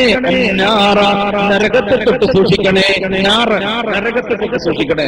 ഈ ആയത്തിന്റെ ഒരു പ്രത്യേകത ഞാൻ പറഞ്ഞുതരാം. ഓ അൻഫുസകും വഅഹ്ലീകും നാറ, നമ്മുടെ സ്വന്തം ശരീരം സൂക്ഷിക്കാൻ മാത്രമല്ല, നിന്റെ ഭാര്യ, നിന്റെ മക്കള്, നീ മാത്രം സ്വർഗത്തിൽ പോയാൽ പോരാ, നിന്നെ കൊണ്ട് നിന്റെ ഭാര്യ സ്വർഗത്ത് പോകണം, നിന്റെ മക്കളും സ്വർഗത്ത് പോകണം. ഇതാണ് ഖുർആന്റെ താല്പര്യം. അവിടെ ഒരു തഫ്സീറിൽ നമുക്ക് കാണാൻ വേണ്ടി സാധിക്കുന്നു, അദ്ദിബു, നിങ്ങൾ മക്കൾക്ക് നിങ്ങൾ അദബ് പഠിപ്പിക്കുക, മക്കൾക്ക് നിങ്ങൾ അല്ലിമു, അവർക്ക് നിങ്ങൾ ഇൽമു പഠിപ്പിക്കുക. ഈ രണ്ട് കാര്യങ്ങൾ ഒരു തഫ്സീറിൽ നമുക്ക് കാണാൻ വേണ്ടി സാധിക്കും. അതിന്റെ അർത്ഥം, നിങ്ങൾ നിങ്ങളുടെ മക്കൾക്ക് അദബ് പഠിപ്പിച്ചാൽ, നിങ്ങളുടെ മക്കൾക്ക് നല്ല സംസ്കാരം വളർത്തിക്കൊണ്ടുവന്നാൽ, അത് കാരണം നിന്റെ കുടുംബം, നിന്റെ മക്കളും നിന്റെ ഭാര്യയും സ്വർഗത്തിലേക്ക് പോകുമെന്ന്, നരകത്തെ തൊട്ട് നിനക്ക് സൂക്ഷിക്കാൻ സാധിക്കുമെന്ന് അല്ലാഹു സുബ്ഹാനഹു വ തആല പരിശുദ്ധ ഖുർആനിൽ പറയുന്നു. നിങ്ങൾ കുട്ടികളെ, മക്കളെ സ്വർഗത്തിലേക്ക് ആക്കണമെന്നാല് അവനെ വാട പള്ളി പോയിട്ട് വരാലോ, അല്ലെങ്കിൽ വാട സലാത്തിന് പോയിട്ട്, ഇതൊന്നും പറയണ്ട. നല്ലൊരു സംസ്കാരം നിങ്ങൾ കുട്ടിക്ക് ചെറുപ്പത്തിൽ ഉണ്ടാക്കി കൊടുത്താൽ കുട്ടി ഓട്ടോമാറ്റിക്കലി പള്ളിയിലേക്കും വരും, സലാത്തും വരും, എല്ലാം വരും. അതുകൊണ്ടാണ് അല്ലാഹു തആല പറഞ്ഞത്, നിങ്ങളുടെ ശരീരങ്ങളെ സൂക്ഷിക്കണം, കുടുംബത്തിനെ സൂക്ഷിക്കണം. കുടുംബത്തിനെ സൂക്ഷിക്കേണ്ട ഒരു രീതി, മക്കൾക്ക് അതവും പഠിപ്പിച്ചു കൊടുക്കുക, ഇൽമു പഠിപ്പിച്ചു കൊടുക്കുക. പിന്നെ അവരെ എങ്ങനെ വളർന്നു. അതുകൊണ്ട് എന്റെ പ്രിയപ്പെട്ട കൂട്ടുകാരെ, സത്യം എന്ന് പറയുന്നത് നമ്മുടെ ജീവിതത്തിന്റെ ഒരു മുഖമുദ്രയാക്കി എടുക്കാത്ത പക്ഷം ഒരു മനുഷ്യന് അല്ലാഹുവിനെ ഭയമുണ്ടെന്ന് പറയാൻ നമുക്ക് സാധ്യമല്ല. അബൂദറിനെ വിളിച്ചുകൊണ്ട് അല്ലാഹുവിന്റെ റസൂൽ പറഞ്ഞു, യാ അബൂദർ ഖുലിൽ ഹഖ്ഖ വ ഇൻ കാന മുർറാ. അബൂദറെ, എത്ര കൈപ്പേറിയ അനുഭവങ്ങൾ നിനക്ക് സമ്മാനിച്ചാലും, എത്ര കൈപ്പേറിയ അനുഭവങ്ങൾ, പ്രയാസങ്ങൾ നേരിടേണ്ടി വന്നാലും, നീ ഖുലിൽ ഹഖ്, ഹഖ് മാത്രമേ പറയാവൂ, സത്യം മാത്രമേ നീ പറയാവൂ എന്ന് അബൂദറിനെ വിളിച്ചുകൊണ്ട് മുത്തുനബി സല്ലല്ലാഹു അലൈഹി വസല്ലം തങ്ങൾ പറയുന്നു. അതെപ്പോഴും അങ്ങനെയാ. സത്യത്തിന്റെ നെല്ലിക്ക പോലെയാ. തുടക്കത്തിൽ കുറച്ച് പ്രയാസങ്ങളുണ്ടാവും അല്ലെ, കുറച്ച് കഴിഞ്ഞാല് അതായിരിക്കും വിജയിക്കുക, ആ സത്യമായിരിക്കും വിജയിക്കുക. തുടക്കത്തിൽ സത്യം പറഞ്ഞതിന്റെ പേരിൽ നമ്മൾ ക്രൂരതകൾ അനുഭവിക്കേണ്ടി വരും. അല്ലെങ്കിൽ ചില ആളുകളുടെ കുത്തുവാക്കുകൾ, ചില ആളുകളുടെ ശകാരം, ചിലപ്പോ പ്രഹരങ്ങൾ, ഇതെല്ലാം ഏൽക്കേണ്ടി വരും. കുറച്ച് കഴിഞ്ഞാൽ എല്ലാം നമുക്ക് അനുകൂലമായി വരും. ഇതാണ് സത്യത്തിന്റെ പ്രത്യേകത. ആദ്യത്തിൽ കുറച്ച് പ്രയാസം, അവസാനം നല്ല സന്തോഷം. ഇതാണ്. അതുകൊണ്ട് തന്നെയാണ് മഹാനായ നബി സല്ലല്ലാഹു അലൈഹി വസല്ലം തങ്ങൾ പറയുന്നത്, ഖുലിൽ ഹഖ് വ ഇൻ കാന മുർറ, കൈപ്പേറിയ അനുഭവങ്ങൾ നിനക്ക് നൽകിയാലും, അതിനൊരു കാര്യം മനസ്സിലാക്കും. പലപ്പോഴും ചോദിക്കുന്നു, സത്യം പറഞ്ഞാല് അതുകൊണ്ട് വിജയമല്ല ഉണ്ടാവേണ്ടത്, സത്യം പറഞ്ഞതിന്റെ പേരിൽ എന്തൊക്കെയോ പ്രയാസങ്ങളിൽ അനുഭവിക്കും. അതുകൊണ്ട് അങ്ങനെ ആയിരിക്കും, പക്ഷെ സ്റ്റാർട്ടിങ്ങിൽ അങ്ങനെ ആയിരിക്കും, അവസാനം നമുക്ക് സന്തോഷമാണ് പ്രദാനം ചെയ്യുക.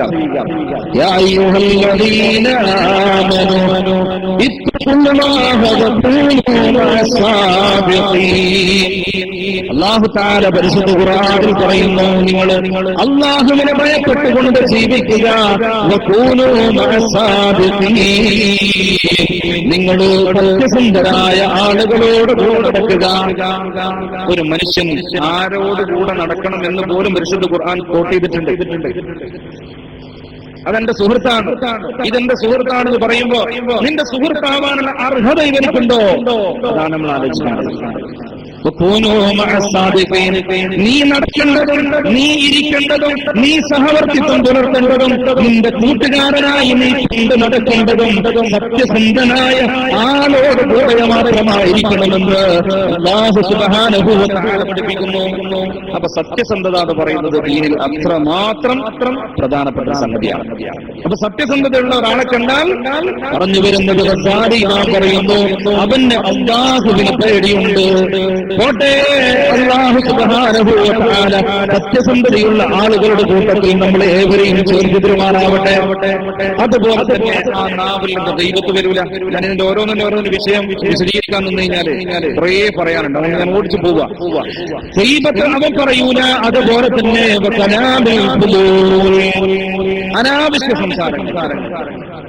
അനാവശ്യ സംസാരങ്ങൾ നമ്മൾ ഇന്നത്തെ കാലത്ത് വളരെ ശ്രദ്ധിക്കേണ്ട ഒരു വിഷയമാണ്. സോഷ്യൽ മീഡിയകളിൽ, ഫേസ്ബുക്കിലും വാട്സപ്പിലും അതുപോലെ തന്നെ ട്വിറ്ററിലൊക്കെ നമ്മൾ കയറി ഇറങ്ങുന്ന സമയത്ത് അനാവശ്യമായ കുറെ ചർച്ചകളും സംസാരങ്ങളും അങ്ങോട്ടും ഇങ്ങോട്ടൊക്കെ പറയുന്നതാണ്. ഇതൊക്കെ വളരെ ദോഷം ചെയ്യുന്ന സംഗതിയാണ്, വളരെ കെയർ ചെയ്യേണ്ട ഒരു വിഷയമാണ്. ഒരാൾ എന്തെങ്കിലും ഒരു പോസ്റ്റ് ഇട്ടാല് അല്ലെങ്കിൽ വോയിസ് ഇട്ടാല് അതിന്റെ പേരിൽ പിന്നെ കൂടി പിന്നാലെ കൂടി എന്താ പറയാ, ആട് കയറുന്ന ഒരു അവസ്ഥയിലേക്ക് നമുക്ക് കാണാറുണ്ട്. അതുകൊണ്ട് തന്നെ അള്ളാഹുവിന്റെ ഹബീബ് മഹാനായ ഖസാലി തങ്ങൾ പറയുന്നു, കലാമുൽ ഖുദൂൽ ഒഴിവാക്കുക, സംസാരക്കണ്ണ് കുറക്കുക, ആവശ്യത്തിന് സംസാരിക്കുക, വെറുതെ ഇങ്ങനെ ഉണ്ടാക്കണ്ട, സംസാരിച്ചു നിൽക്കണ്ട. ആവശ്യത്തിന് മാത്രം സംസാരിക്കുന്ന ആളെ കണ്ടാൽ നമുക്ക് പറയാം ആള് നല്ല പഠിച്ചനെ പേടിയില്ല. വെറുതെ ഇങ്ങനെ വായിട്ടടിക്കുന്ന ആളെ കണ്ടാൽ എന്ത് പറയാം, അത്രമാത്രം പഠിച്ചനെ പേടിയൊന്നും ഇല്ലാന്ന് എനിക്ക് വിലയിരുത്താൻ പറ്റും. ഇത് അവരോട് നോക്കി പറഞ്ഞേക്കണ്ട. ഒരാൾ വല്ലാതെ ഇങ്ങനെ വർത്താനം പറയുന്നുണ്ടെങ്കിൽ, ആവശ്യത്തിന്റെ അപ്പുറത്തേക്ക് അനാവശ്യമായിട്ട് ഇങ്ങനെ സംസാരിക്കുന്നുണ്ടെങ്കിൽ ഓന്റെ മുഖത്ത് നോക്കിയിട്ട് നമ്മൾ പറയാൻ നിൽക്കണ്ട, ചിലപ്പോൾ അടിയിട്ടീന്ന് നിനക്ക് പഠിച്ചോനെ പേടിക്കണ്ട, അതുകൊണ്ടല്ല ഇങ്ങനെ വർത്താനം പറയുന്നത് പറഞ്ഞാല് ചിലപ്പോൾ തിരിച്ചു കിട്ടുന്ന വേറെ കോലത്തിലായിരിക്കും. അതുകൊണ്ട് നമുക്ക് മനസ്സിലാക്കാൻ പറയാണ്, നമ്മുടെ ജീവിതത്തിലേക്ക് പകർത്താൻ നമ്മൾ ശ്രമിക്കുകയും ചെയ്യാം. ഇത്രേ ഇതുകൊണ്ട് ഉദ്ദേശിക്കുന്നുള്ളൂ. അതുപോലെ അല്ലാഹുവിന്റെ ദിക്ർ കൊണ്ട് ജോലിയാകുന്ന നാവായിരിക്കുന്നവന്റെ നാവ്, അതുകൊണ്ട് ഇൽമ് കൊണ്ട് ജോലിയാകുന്ന അതുപോലെ തന്നെ വതിലാവത്തുൽ ഖുർആൻ. അല്ലാഹുവിനെ പേടിക്കുന്ന ഒരു നാവ്, ആ നാവിൽ നിന്ന് അല്ലാഹുവിന്റെ ദിക്റുകൾ, അല്ലാഹുവിനെ കുറിച്ച് പറയുന്ന സദസ്സുകളിൽ, അല്ലാഹുവിനെ കുറിച്ച് ചെല്ലുന്ന ദിക്റുകളിൽ, അതുപോലെ ഇൽമിന്റെ ചർച്ചകളിൽ, അതുപോലെ ഖുർആൻ പാരായണത്തിലുമായിരിക്കും അവന്റെ നാവ്. നേരെ മറിച്ച് കളവുണ്ടാകൂല, ഗൈബത്തില്ല, നബീബത്തില്ല, അതുപോലെ അനാവശ്യ സംസാരങ്ങളൊന്നും ആ നാവിനോട് പുറത്തു പുറകില്ലെന്ന് മഹാനായ ഇമാം ഖസാലി റളിയല്ലാഹു തആല അൻഹു പഠിപ്പിക്കുന്നു. ഒരു കാര്യം അതാണ്, നാവ് ഈ കോലത്തിലാണെങ്കിൽ നമുക്ക് വിധി എഴുതാം. അള്ളാഹുവിനെ അവൻ പേടിക്കുന്നു. രണ്ടാമത് പറയുന്നത് ഹൃദയമല്ലേ. എന്താണ് ഹൃദയത്തിന്റെ പ്രത്യേകത? നല്ല പടച്ചവനെ പേടിയിലാണെങ്കിൽ അവന്റെ മനസ്സിലൊന്നും ഒരാളോട് ശത്രുത ഉണ്ടാവില്ല. നമ്മൾ നല്ല കാറിൽ ഇങ്ങനെ പോവുക അല്ലേ, എക്സ്യുവിയിലോ അല്ലെങ്കിൽ BMW ഇങ്ങനെ പോകുന്ന സമയത്ത് ഒരു ഇടുങ്ങിയ റോഡാണ്. ഇടുങ്ങിയ റോഡിലൂടെ പോകുന്ന സമയത്ത് മറ്റൊരുത്തന്റെ വാഹനം നമ്മുടെ വാഹനത്തിന്റെ സൈഡിൽ തട്ടുകയും നമ്മുടെ വിലപിടിപ്പുള്ള വാഹനത്തിന്റെ ഒരു സൈഡിൽ അല്പം സ്ക്രാച്ച് വീഴുകയും ചെയ്താൽ നാം നമ്മുടെ വാഹനത്തിന്റെ വിലയുടെ അഹങ്കാരം നിസ്കാരം കൊണ്ട് അവിടെ നിന്ന് ഇറങ്ങി വിളിക്കുന്ന ഒരു സംസ്കാരമല്ലേ നമുക്കുള്ളത്. അവനോട് ശത്രുത വന്നു, അവനോട് ദേഷ്യം വന്നു, അത് മനസ്സിന്റെ ഉള്ളിൽ കൊണ്ട് നടന്നുകൊണ്ട് ഉൾപ്പകയായി കൊണ്ട് നടക്കുന്ന ഒരു സാഹചര്യമല്ലേ നമുക്കുള്ളത്. അത് വേണ്ടെന്ന പറയുന്നത്.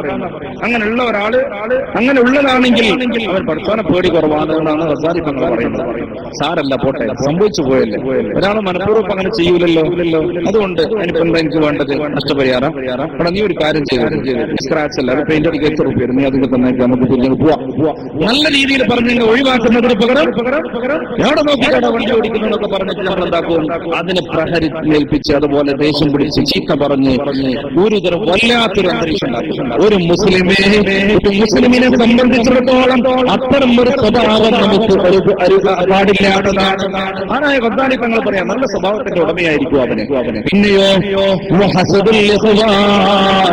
തന്റെ സഹോദരന്മാരോടുള്ള അസൂയയും അവന് ഉണ്ടാകൂല. തന്റെ കൂടെ ഒരേ ബെഞ്ചിലിരുന്ന് പഠിച്ചവനാണ്. ഞാൻ മുമ്പിലിരിക്കുമ്പോൾ ചിലപ്പോഴൊക്കെ അവനെ ടീച്ചർ പിടിച്ച് ബാക്കിലെ ബെഞ്ചിലേക്ക് ഇരുത്താറുണ്ട്. ഒരുമിച്ചിരുന്ന് സംസാരിക്കുമ്പോ, അതല്ലെങ്കിൽ പഠിക്കുന്ന സമയത്ത് അവരെക്കാൾ ഏറെ ഞാൻ കുറച്ച് പഠിപ്പുള്ളതായിരുന്നു. അതുകൊണ്ട് ടീച്ചർ എന്നെ പിടിച്ച് മുമ്പിൽ ഇരുത്തിയിരുന്നു. അവനോ ബാക്ക് ഗേർഡായിക്കൊണ്ട് ബാക്ക് ബെഞ്ചിൽ ഇരുത്തിയവനാ. അവർക്ക് ജീവിക്കുന്നു. വലിയ വിലപിടിപ്പുള്ള വാഹനങ്ങളിൽ കയറി പറന്നു പോകുന്നു. ഒരു വല്ലാത്ത പ്രയാസം. അവനെങ്ങനെ അത് നേടിയെടുത്തു? എനിക്കല്ലേ കിട്ടേണ്ടത്? നാട്ടിലെ പള്ളിയുടെ പ്രസിഡന്റ് ഒരിക്കലും പ്രതീക്ഷിക്കാത്ത ഒരാള് ജനറൽ തെരഞ്ഞെടുക്കുമ്പോ സ്വാഭാവികമായിട്ടും മറ്റുള്ള ചില ആളുകൾ ആഗ്രഹിച്ചു പോകും, അവനെങ്ങനെ പ്രസിഡന്റായത്? അവനല്ലല്ലോ ആവണ്ട, ഞാനല്ലേ അതിനൊക്കെ യോഗ്യത. ഈ രീതിയിൽ അസൂയ വെച്ച് പുലർത്തുന്നവർ, എന്റെ പ്രിയപ്പെട്ട പെങ്ങളെ, നിങ്ങളുടെ അസൂയ കൊണ്ട് തൊട്ട് അടുത്തുള്ള അയൽപ്പുറത്തുള്ളൊരു പെണ്ണ്, അവള് നല്ല ഡ്രസ് വെക്കുമ്പോൾ, അവള് നല്ല ആഭരണങ്ങൾ, ആടയാടകൾ ധരിച്ചുകൊണ്ട് പുറത്തിറങ്ങി നടക്കുമ്പോൾ ഒരു പക്ഷേ എന്റെ പ്രിയപ്പെട്ട ഭർത്താവ് അനുവദിക്കാനുള്ളിൽ പുറപ്പെടുന്നതിന്റെ പ്രിയപ്പെട്ട ഭർത്താവിനോട് നിനക്കൊരു ആകർഷകങ്ങളുണ്ട്. അയൽപക്കത്തുള്ള പെണ്ണിനോട് നിനക്ക് തോന്നുന്ന അസൂയ അല്ലാഹുവിന്റെ റസൂൽ പറയുന്നു, നിനക്കത് വേണ്ടമോളെ.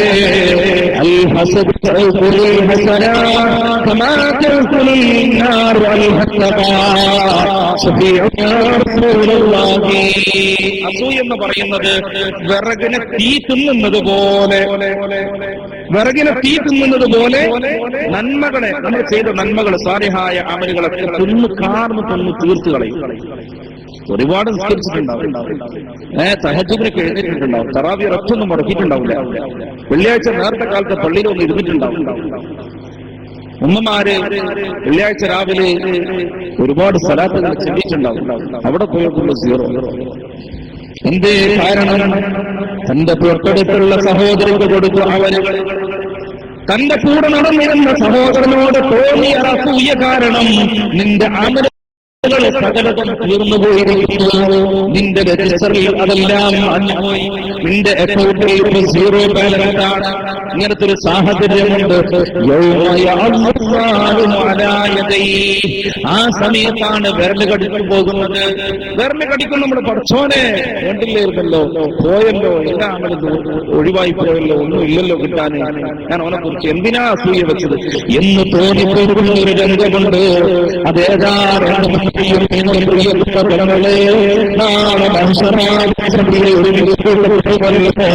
അവിടെ വെച്ചുകൊണ്ട് നമ്മൾ വിയർപ്പിൽ മുങ്ങിക്കൊടുക്കുന്ന സമയത്ത്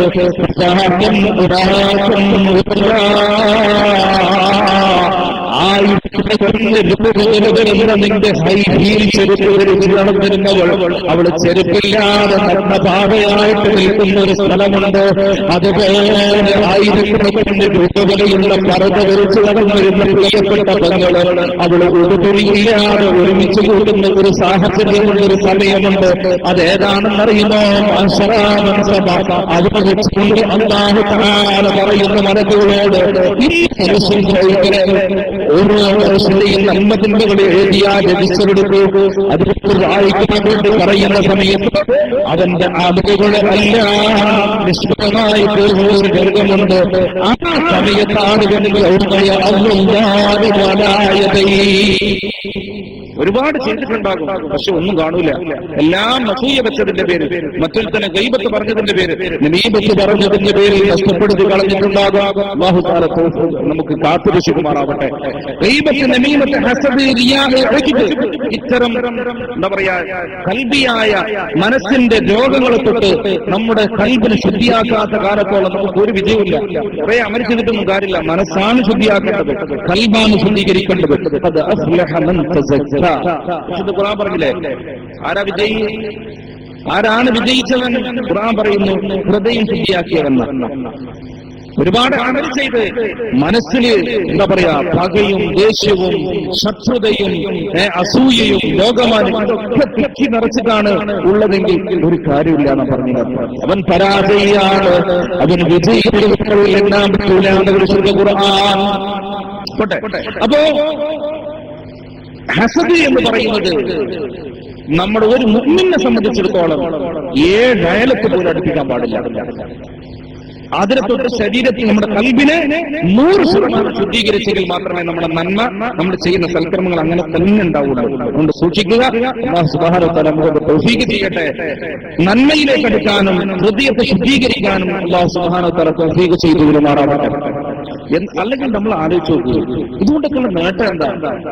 ഒരാൾക്ക് അല്ലാഹു തആല കുറെ നിയമങ്ങൾ നൽകി, അയാളൊക്കെ ഭൂമിയിൽ കാണിച്ച് നടക്കുന്നു. അതിന് നമ്മൾ അസൂയ വെച്ചിട്ട് എന്താ കാര്യം?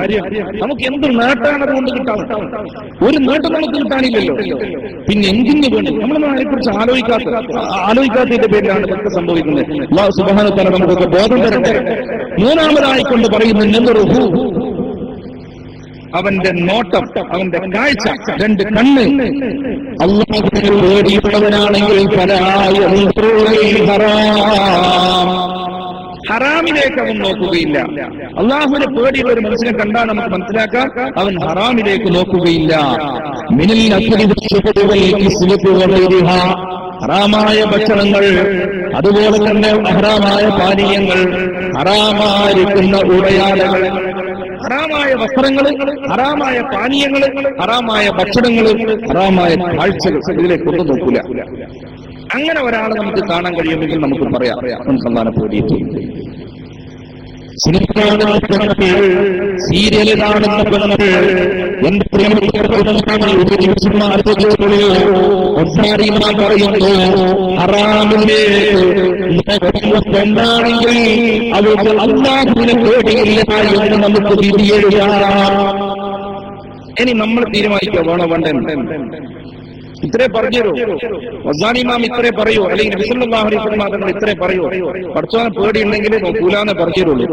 പിന്നെ ബാക്കി നമ്മൾ തീരുമാനിക്കണം. നോക്കണോ നോക്കണ്ടേ, കാണണോ കാണണ്ടേ? അല്ലാഹു നമുക്ക് ബോധം തരട്ടെ. പ്രിയപ്പെട്ട കൂട്ടർ, എന്താണ് കുറച്ചു കാലം ഇങ്ങനെ ജീവിക്കുക? മഹാനായ ഈസ നബി അലൈഹിസ്സലാത്തു വസ്സലാം അദ്ദേഹം ഒരു വൃദ്ധനായ ഒരു ആബിദായ ഒരു മനുഷ്യനുണ്ട്. നല്ല അള്ളാഹുവിനെ ഇബാദത്ത് എടുക്കുന്ന ഒരു ആബിദായ മനുഷ്യൻ. അദ്ദേഹത്തിന്റെ പ്രത്യേകത എന്ന് പറഞ്ഞാല് ചൂട് കാലത്ത് ആ ചൂട്ടത്ത് നിന്നിട്ട് അള്ളാഹുവിനെ ഇബാദത്ത്, നല്ല തണുപ്പുള്ള കാലത്ത് തണുപ്പിന് നിന്നിട്ട് അള്ളാഹുവിനെ ഇബാദത്ത്, 24 മണിക്കൂർ ഇബാദത്ത്.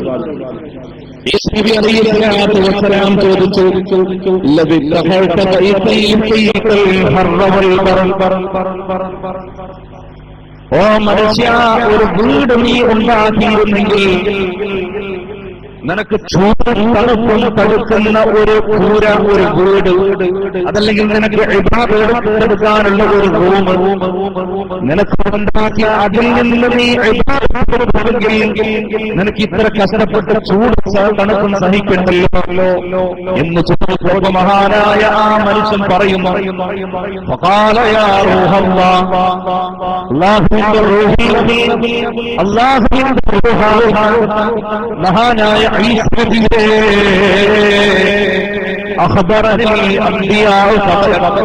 അങ്ങയുടെ മുൻഗാമികളായിരിക്കുന്ന അമ്പിയാക്കൾ പലരും എന്നോടൊരു കാര്യം പറഞ്ഞു. എന്താണെന്നറിയുമോ? അല്ല 700 കൊല്ലത്തിന്റെ മീതെ നിങ്ങൾ ജീവിക്കൂല എന്ന് പറഞ്ഞാൽ എന്റെ മാക്സിമം പ്രായം എന്ന് പറയുന്നത് 700 വയസ്സാണ്. 700 വയസ്സ് കഴിഞ്ഞാൽ നിങ്ങൾ മരിക്കുമെന്ന് അങ്ങയുടെ മുൻഗാമികളായിരിക്കുന്ന കുറെ അമ്പിയാക്കൾ എന്നോട് പറഞ്ഞിട്ടുണ്ട്. അതുകൊണ്ട് 700 കൊല്ലമല്ലേ എനിക്കിവിടെ ജീവിതമുള്ളൂ. ബാക്കി മുഴുവനും പാരത്രീകളോട് എന്റെ കിട്ടിപ്പെടുത്താൻ കഴിയാത്തത്ര വർഷങ്ങൾ അവിടെ എനിക്ക് ശാശ്വതമായി ജീവിക്കേണ്ടത്. അതുകൊണ്ട് എന്റെ ബുദ്ധി എനിക്ക് വേണ്ടി തിരഞ്ഞെടുക്കില്ല. ഒരു വീടിന്റെ പണിയുമായിട്ട് അതല്ലെങ്കിൽ ഒരു പണിയുമായിട്ട് ബന്ധപ്പെടാൻ എന്റെ ബുദ്ധി എന്നെ അനുഭവിച്ചിട്ടില്ല. അതുകൊണ്ടാണ് ഈ ചിന്തത്തും ഈ തലപ്പെട്ടും കൊണ്ട് ഞാൻ ഇബാദത്ത് എടുക്കുന്നത്. ഞാനെങ്ങാനും വീടുവെക്കാൻ അതല്ലെങ്കിൽ ഒരു റൂം എടുക്കാൻ നിൽക്കുമ്പോ ആ സമയത്ത് എനിക്ക് ഇബാദത്ത് കഴിയൂലല്ലോ. 700 വർഷത്തിൽ അത്രയും സമയം എനിക്ക് നഷ്ടപ്പെട്ടു പോകുമല്ലോ. അതോർത്തുകൊണ്ടാണ് ഞാൻ ഒരു റൂം എടുക്കാത്തത് എന്ന് അതല്ലെങ്കിൽ ഒരു വീട് എടുക്കാത്തത് എന്ന് ആ മനുഷ്യൻ മഹാനായ ഈസാ നബി അലൈഹിസ്സലാത്തു വസ്സലാമിനോട് പറഞ്ഞപ്പോ ഈസാ നബി അലൈഹിസ്സലാത്തു വസ്സലാം അതിന് മറുപടി കൊടുക്കുന്നു. فقال عيسى يأتي في آخر الزمان أمة എന്നാൽ കേട്ടോ മനുഷ്യ, ആഖിർ സമാനിൽ സമുദായം വരാനുണ്ട്. അവസാന കാലഘട്ടത്തിൽ സമുദായം വരാനുണ്ട്. അവരുടെ ആയുസ് 100-നേക്കാൾ വിട്ടുകിടക്കുകയില്ല. നിങ്ങൾക്ക് 700 ഉണ്ടല്ലോ. എന്നാൽ ആഖിർ സമാനിൽ വരാൻ പോകുന്ന സമുദായത്തിന്റെ ആയുസ് എന്ന് പറയുന്നത് 100 വിട്ടുകിടക്കുകയില്ല. ഏതാണ് ആ സമുദായം? നമ്മളെ കുറിച്ചാണ് പറഞ്ഞത്. ആഹ്റമാരിൽ വരുന്ന സമുദായത്തിന്റെ ആയുസ് 100 കിടക്കുകയില്ല. എന്നാൽ അവരുടെ പ്രത്യേകത എന്തെന്നറിയുമോ? അവരുടെ പണി എന്താണെന്നറിയുമോ? മണിമാളികളെ പണിയുന്ന തിരക്കിലായിരിക്കും അവരുണ്ടാവുക. എത്ര അന്വർത്ഥമാണ് വാക്കുകൾ. 100 വയസ്സുണ്ടാവില്ല അവർക്ക്. പക്ഷെ അവരുടെ പണി എന്തായിരിക്കും? 700 വയസ്സ് കൊടുത്തിട്ട് ഈ മനുഷ്യനോട് ഒരു റൂം ഉണ്ടാക്കാൻ പറഞ്ഞപ്പോ ആ സമയം പഠിച്ചോ ഇബാദത്തെടുക്കാൻ പറ്റൂലല്ലോ. അതുകൊണ്ടാണ് ഞാൻ എടുക്കാത്തത്. അപ്പൊ മറുപടി കൊടുക്കുന്ന ഈസാ നബി ആഖിർ സമാനിലുണ്ട് ഒരു വിഭാഗം വരാന്. അവരുടെ വയസ്സുകളെ പോലെ 700 ഇല്ല, 100 താഴെ ഉണ്ടാവും. എന്നിട്ടും അവരുടെ പണി എന്താ? മാളിക, അല്ലെ? പാലസ് എടുക്കലാണ്, മണിമാളികൾ പണികളാണ് അവരുടെ ലക്ഷ്യം. അതുമായിട്ട് അവരെങ്ങനെ കിട്ടുപണഞ്ഞു നിൽക്കും എന്ന് ഈസാ നബി അലൈഹിസ്സലാത്തു വസ്സലാം അവിടുന്ന് ആ മനുഷ്യന് മറുപടി കൊടുക്കുകയും ചെയ്യുന്നതുകൊണ്ട് എന്റെ പ്രിയപ്പെട്ട കൂട്ടരെ, ഹറാമിലൂടെ ജീവിക്കുന്ന ഒരു മനുഷ്യന്റെ ജീവിതം അവരെ നമുക്ക് വിലയിരുത്താൻ പടച്ചോനെ പേടിയില്ല. അതുകൊണ്ട് തന്നെ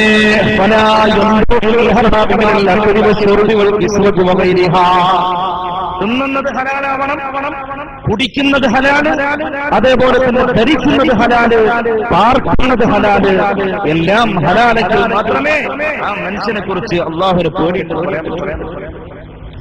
ആർക്ക് പറയാൻ പറ്റുമോ? ആർക്കാണ് നമുക്കത് പറയാൻ പറ്റുക? ഞാൻ ഹറാമുമായിട്ട് ഞാൻ ബന്ധപ്പെടലില്ല. എങ്ങനെ പോയാലും നമ്മള് ബാങ്കുമായിട്ട് കണക്റ്റഡ് ആവാനുള്ള സാഹചര്യം നമുക്കില്ലേ ഇല്ല. എന്ത് ചെയ്യും കൂട്ടരെ? പരീക്ഷയുമായി ബന്ധപ്പെടുന്ന സമയത്ത്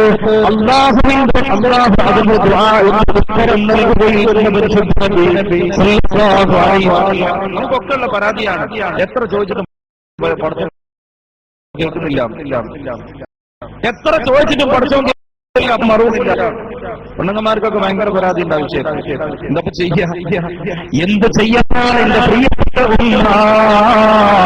നീ തിന്നത് ഹറാമല്ലയോ, നീ പിടിച്ചത് ഹറാമല്ലയോ, നീ പിടിച്ചതും ഹറാമല്ലയോ, നീ പാർക്കുന്നതും ഹറാമല്ലയോ.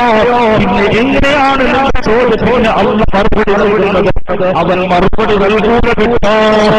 മരണം വരെ നീ കൈയിലെത്തിയ ഹജ്ജിന്റെ സമയത്ത് എഴുന്നേറ്റ് പോലെ കേൾക്കില്ല, അതിന്റെ മറുപടി 100% നിനക്ക് ഹലാലിലാണ് ജീവിക്കുന്നതെങ്കിൽ അല്ലാഹു അത് നീ ചോദിക്കുന്നതിൽ ഉത്തരം നൽകുന്നതാ. എന്ത് ചോദിച്ചാൽ ഉത്തരം നൽകും. പക്ഷെ തരുന്നില്ല. കാരണം എന്താ? നമുക്കിന്ന് ഹലാലേ ഉള്ളൂ എന്ന് പറയാനുള്ള ഒരു മാർഗവും കുറച്ചും കാക്കട്ടെ. ഇനിയെങ്കിലും ഹറാമിൽ നിന്ന് മാറാൻ അല്ലാഹു സുബ്ഹാനഹു വ തആല നമുക്ക് തൗഫീഖ് ചെയ്യട്ടെ. ഇന്നലെ ഞാനൊരാളോട് സംസാരിച്ചപ്പോ ഒരാൾ എന്നോട് പറയാണ്, ഉസ്താദേ ഭയങ്കര നിഅമത്തായിരുന്നു. 2 കൊല്ലം ഞാൻ ജോലി ചെയ്തിട്ടുള്ളൂ. ഈ 2 കൊല്ലം കൊണ്ട് ദുബൈയില് 2 കൊല്ലം കൊണ്ട് ഞാൻ കോടികൾ സമ്പാദിച്ചു. അന്വേഷിച്ചപ്പോ അദ്ദേഹം തന്നെ പറയാം, കുറ്റബോധത്തോടുകൂടെ പറയാൻ സംഗതി എന്താ? ഇല്ലീഗലായിക്കൊണ്ട് നിയമാനുസൃതമല്ലാത്ത രീതിയിൽ അവിടുന്ന് ഡീസൽ കടത്തുക, കൊണ്ടുപോയി ബ്ലാക്കിൽ വിൽക്കുക. ഈ ഒരു രീതിയിൽ അദ്ദേഹം കോടികൾ സമ്പാദിച്ചു. ഇപ്പൊ പറയട്ടെ, നാമമാത്ര ക്യാഷ് മാത്രമേ അദ്ദേഹത്തിന്റെ കയ്യിലുള്ളൂ. കടങ്ങൾ കുന്നുകൂടി. ദൈനംദിന ജീവിതത്തിൽ പോലും 100% അദ്ദേഹത്തിന് സാധിക്കുന്നുണ്ട്. അക്കോലത്തിലേക്ക് അല്ലാഹു തആല തകർത്തു. എന്തേ കാരണം? അന്യന്റെ മുതൽ നമ്മൾ അപഹരിച്ചെടുത്തുകൊണ്ട് ഹലാലാൽ അല്ലാത്ത മാർഗത്തിലൂടെ സമ്പാദിക്കാൻ നമ്മൾ തയ്യാറാകുമ്പോൾ അല്ലാഹു സുബ്ഹാനഹു വ തആല അതിന് താൽക്കാലികമായ ഒരു അനുഭൂതിയെ നൽകുകയുള്ളൂ. ശാശ്വതമല്ല, ഒരിക്കലും ശാശ്വതമല്ല. ഏറ്റവും വലിയ രസാദല്ല, ഇദ്ദേഹത്തിന് ഇങ്ങനെ ഇലീഗലായിട്ട് ഈ സാധനം കൊടുക്കുന്ന വേറൊരാൾ അയാൾ ഇയാളെക്കാൾ കൂടുതൽ സമ്പാദിച്ചു. ദുബൈയിലെ ഗോൾഫ് സ്റ്റേഡിയം, ഗോൾഫ് കളിയില്ലേ, ഗോൾഫ് കളി, അതൊരു എന്താ പറയാ, ഒരുപാട് ഏക്കർ കണക്കിന്. ഒരുപക്ഷെ ഇവിടുന്ന് നമ്മളെ പാനൂരിന്റെ കല്ലിക്കണ്ടി ചുറ്റുപാട് അത്രത്തോളം വിസ്തൃതി ഉണ്ടാവും ഗോൾഫിന്റെ. എന്താ പറയാ, അതിന്റെ ഗ്രൗണ്ടും കാര്യങ്ങളൊക്കെ കംപ്ലീറ്റ് പുല്ല് വെച്ച് കൊടുത്തിരിക്കുക. അപ്പൊ ഈ പുല്ല് 24 മണിക്കൂറും ഓരോരോ പാർട്ടായിട്ട് നനക്കണമെങ്കിൽ 24 അവർ എന്ത് ചെയ്യണം? മെഷീൻ വർക്ക് ചെയ്യണം. ഈ മെഷീൻ വർക്ക് ചെയ്യണമെങ്കിൽ ഡീസൽ വേണം. അതിനുവേണ്ടി ഡീസൽ കൊണ്ടുപോയി ശേഖരിച്ച് അവിടെ വെച്ചിട്ടുണ്ട്. ആ ഡീസലാണ് അതിന്റെ മലയാളിയായ പാറാവുകാരൻ എടുത്ത് വേറൊരു മലയാളിക്ക് ബ്ലാക്കിൽ കൊടുക്കുന്നത്. പകുതി പൈസ. മറ്റേ ആൾ പോയിട്ട് അതിന്റെ ഡബിൾ പൈസ കൊടുക്കുന്നു. ഈ പാറാവുകാരനായ ഇദ്ദേഹം ഫ്രീ ആയിട്ട് അവിടെ കിട്ടുന്നു, മോഷ്ടിച്ചെടുക്കുന്നു. അതുകൊണ്ട് അയാൾക്ക് കിട്ടുന്നത് മുഴുവനും ലാഭം. അദ്ദേഹം മഹാകോടീശ്വരനായി. അല്ലാഹു തആലാന്റെ ഒരു പണി നോക്കണം. അദ്ദേഹം എന്ത് ചെയ്തെന്നറിയോ? ഒരു സുപ്രഭാതത്തിൽ പെട്ടെന്ന് ഈ മെഷീൻ അങ്ങ് സ്റ്റോപ്പായി. ഡീസൽ ഒഴിക്കാനില്ല, ഡീസൽ തീർന്നു. ആ കൊണ്ടുവച്ച ഗാലൻ കണക്കിന് കൊണ്ടുവച്ചിരുന്നു. ആ സാധനം തീർന്നു. പിന്നെ മെഷീൻ അങ്ങ് സ്റ്റോപ്പായ സമയത്ത് പിന്നെ ഇയാളെന്ത് ചെയ്തു? ഓടിയെന്ന് മാത്രമല്ല, വേറെ പാസ്പോർട്ട് ഉപയോഗിച്ച് എങ്ങനെയോ നാട്ടിലേക്ക് കടന്നു. ഇപ്പോ അദ്ദേഹത്തിന് ദുബൈയിലേക്ക് കയറാൻ സാധിക്കില്ല.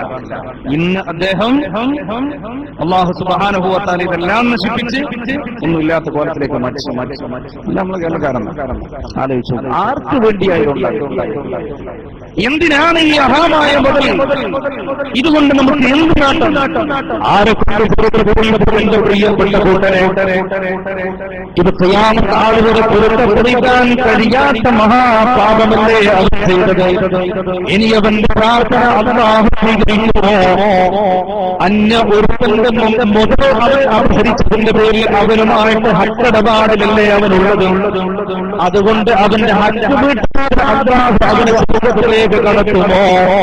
ആലോചിക്കുന്ന വിഷയമല്ലേ ഒരു മുഅ്മിനിന്. ഈ ഭൗതികമായ, ഈ നശ്വരമായ, നൈമിഷികമായ ഈ ഭൗതിക ലോകത്തോ മനുഷ്യൻ ഇത്രമേൽ പൂർണ്ണനായി, ഇത്രമേൽ അഭിവരിച്ചിരിക്കുന്ന ഒരു മനുഷ്യനായി മാറുമ്പോ പാരത്രിക ലോകത്ത് അല്ലാഹു അവന് ചോദ്യം ചെയ്യുമെന്നും അവന് ചോദ്യത്തിനും മറുപടി പറയാതെ അവനക്ക് മുന്നോട്ട് പോകാൻ സാധിക്കുകയില്ല എന്ന ബോധ്യം എന്തുകൊണ്ട് പോലെ നിലക്കില്ലാതെ പോകുന്നു. അതുകൊണ്ട് ഹറാം ഒരു നിലക്കും നമ്മുടെ ജീവിതത്തിലേക്ക് കൊണ്ടുനടക്കാൻ പാടില്ല.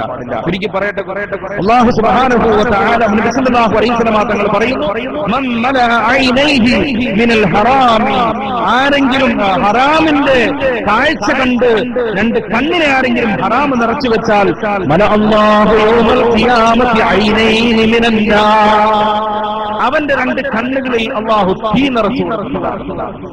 24 മണിക്കൂറും സിനിമയായിട്ടിരിക്കുന്ന എന്റെ പ്രിയപ്പെട്ട സഹോദരിമാർ ശ്രദ്ധിച്ചോ അല്ലേ? പരസ്പരം കണ്ടിരുന്ന് ഇങ്ങനെ ആനന്ദിച്ചിരിക്കുന്ന സഹോദരിമാരുണ്ടാവും. പ്രിയപ്പെട്ട പെങ്ങളെ, അല്ലാഹുവിന്റെ റസൂൽ പറയുന്നു, മൻ മലഅ ഐനൈഹി ബിൽ ഹറാമി മലഅ അല്ലാഹു യൗമൽ ഖിയാമത്തി ഐനൈഹി മിനന്നാർ. തീ അല്ലാഹു തആല രണ്ട് കണ്ണിൽ നിറച്ചു കൊടുക്കുന്ന. ഇതൊക്കെ സത്യമല്ലേ? നമുക്ക് നിഷേധിക്കാൻ പറ്റുമോ? മരണവും മരണത്തിന് ശേഷമുള്ള ഒരു പുനർജന്മവും സ്വർഗവും നരകവും വിശ്വസിക്കുന്നവരല്ലേ മുഅ്മിൻ? ആ മുഅ്മിനോടാണ് അല്ലാഹു പറയുന്നത്, അല്ലാഹുവിന്റെ റസൂൽ പറയുന്നത്, നിന്റെ കണ്ണിൽ അല്ലാഹു തആല തീ നിറച്ചു തരും. അതുകൊണ്ട് അല്ലാഹു സുബ്ഹാനഹു വ തആല നമ്മളെ കാത്തുരക്ഷിക്കുമാറാവട്ടെ. ഇനിയും ഇത്തരം പ്രവർത്തനങ്ങളിൽ നിന്ന് അവസാനിക്കാത്ത കാലത്തോളം നമ്മുടെ ജീവിതത്തിന്റെ പോക്ക് അപകടത്തിലാണ്. സിനിമ ചൊല്ലി മരിക്കാൻ സാധിച്ചെന്ന് വരില്ല. അല്ലാഹു സുബ്ഹാനഹു വ തആല കാത്തുരക്ഷിക്കുമാറാവട്ടെ. നാലാമത് മഹാനായ റബ്ബാനി തങ്ങൾ പറയുന്നത് മസറുഹു, അവന്റെ വയറാണ്. കൂടുതൽ വിശദീകരിക്കുന്നില്ല. അല്ലാഹുവിനെ പേടിക്കുന്ന ഭയപ്പെടുന്ന ഒരു സഹോദരി അല്ലെങ്കിൽ സഹോദരൻ അവൻ ഹറാമ് ഭക്ഷിക്കുകയില്ല. തന്റെ വയറ്റിലേക്ക് അവൻ ഹറാമ് കടത്തിവിടുകയും. മഹാനായ കണ്ണിയത്ത് അഹമ്മദ് മുസ്ലിയാർ, കണ്ണിയത്ത് സംസ്ഥാന പ്രസിഡന്റ് ആയിരുന്നു, നിങ്ങൾക്ക് അറിയാലോ.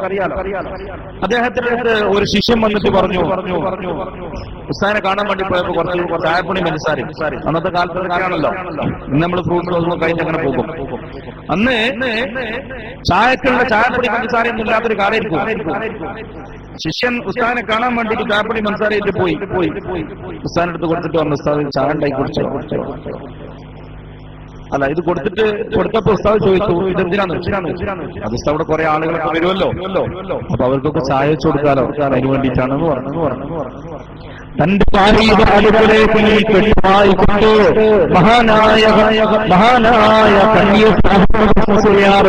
അദ്ദേഹം കൊണ്ടുപോയി കൊടുത്തിട്ട് പറയുന്നു, ഭാര്യ, ഈ ചായപ്പൊടി കൊണ്ടും പഞ്ചസാര കൊണ്ടും എനിക്കോ നിനക്കോ നിന്റെ കുട്ടിക്കോ എന്ന് പറഞ്ഞാൽ നമ്മുടെ മക്കൾക്കോ ഇതിൽ നിന്ന് നീ ചായ ഉണ്ടാക്കി കൊടുക്കാൻ പാടില്ല. കാരണം എന്താ, ഇത് കൊണ്ടു കൊടുത്ത ആള് പറഞ്ഞത്? ഇവിടെ കുറെ ആളൊക്കെ വരുമല്ലോ, അവർക്കൊക്കെ ചായ ഉണ്ടാക്കി കൊടുക്കാൻ വേണ്ടിയിട്ടാണ് എന്നാ പറഞ്ഞത്. അപ്പൊ പിന്നെ അതിൽ ആര് പെട്ടിട്ടില്ല? കണ്ണീർ ഉസ്താദ് പെട്ടിട്ടില്ല, ഭാര്യ പെട്ടിട്ടില്ല, മക്കള് പെട്ടിട്ടില്ല. അതുകൊണ്ട് ഭാര്യനോട് പറഞ്ഞു, ഭാര്യനോട് പറഞ്ഞു, നിങ്ങൾ എന്ത് ചെയ്യണം, ഇത് ഞാനും നീയും നമ്മളെ മക്കളും ഇന്ന് ഉപയോഗിച്ച് ചായ കുടിക്കരുത് എന്ന് പറഞ്ഞു. അത്രമാത്രം സൂക്ഷ്മതയുള്ള ആളുകൾ. നമ്മളാണെങ്കിലും ഒരു നിലക്കും അനുവാദമില്ലാത്തത് അകത്തേക്ക് കടക്കരുത് എന്ന നിർബന്ധം. അവരാണ് യഥാർത്ഥ മുഅ്മിനീങ്ങൾ. അവർ ദുആ ചെയ്യുമ്പോൾ അല്ലാഹു തആല ദുആക്ക് ഇജാബത്ത് കൊടുക്കുന്നു. അവർ മഴയെ ചോദിക്കുമ്പോൾ അല്ലാഹു തആല മഴ കൊടുക്കുന്നു. ഉസ്താദ് ജീവിതത്തിൽ ഒരു കറാഹത്ത് പോലും ചെയ്തിട്ടില്ല എന്ന് ചരിത്രം പഠിക്കുമ്പോൾ അദ്ദേഹം മഴയ്ക്ക് വേണ്ടി പ്രാർത്ഥിച്ചിട്ട് പല പ്രാവശ്യം മഴ പെയ്തതായിട്ട് അനുഭവസ്ഥർ നമുക്ക് പങ്കുവെച്ചു തരുമ്പോൾ നമ്മൾ മനസ്സിലാക്കേണ്ട അവരുടെ ജീവിത വിശുദ്ധി അത്രമാത്രം. അപ്പോ അല്ലാഹുവിനെ പേടിയുള്ള ഒരാളാണെങ്കിൽ അവന്റെ വയറ്റിലേക്ക് ഹറാമ് കടക്കൂല. തങ്ങൾ പഠിപ്പിക്കുന്നു, ഇദാ വഖഅത് ലുഖ്മത്തുൻ മിനൽ ഹറാമി ഈബതിബിനി ആദമ ലഅനഹു കുല്ലു മർഇൻ ഫിൽ അർളി വസ്സമാ.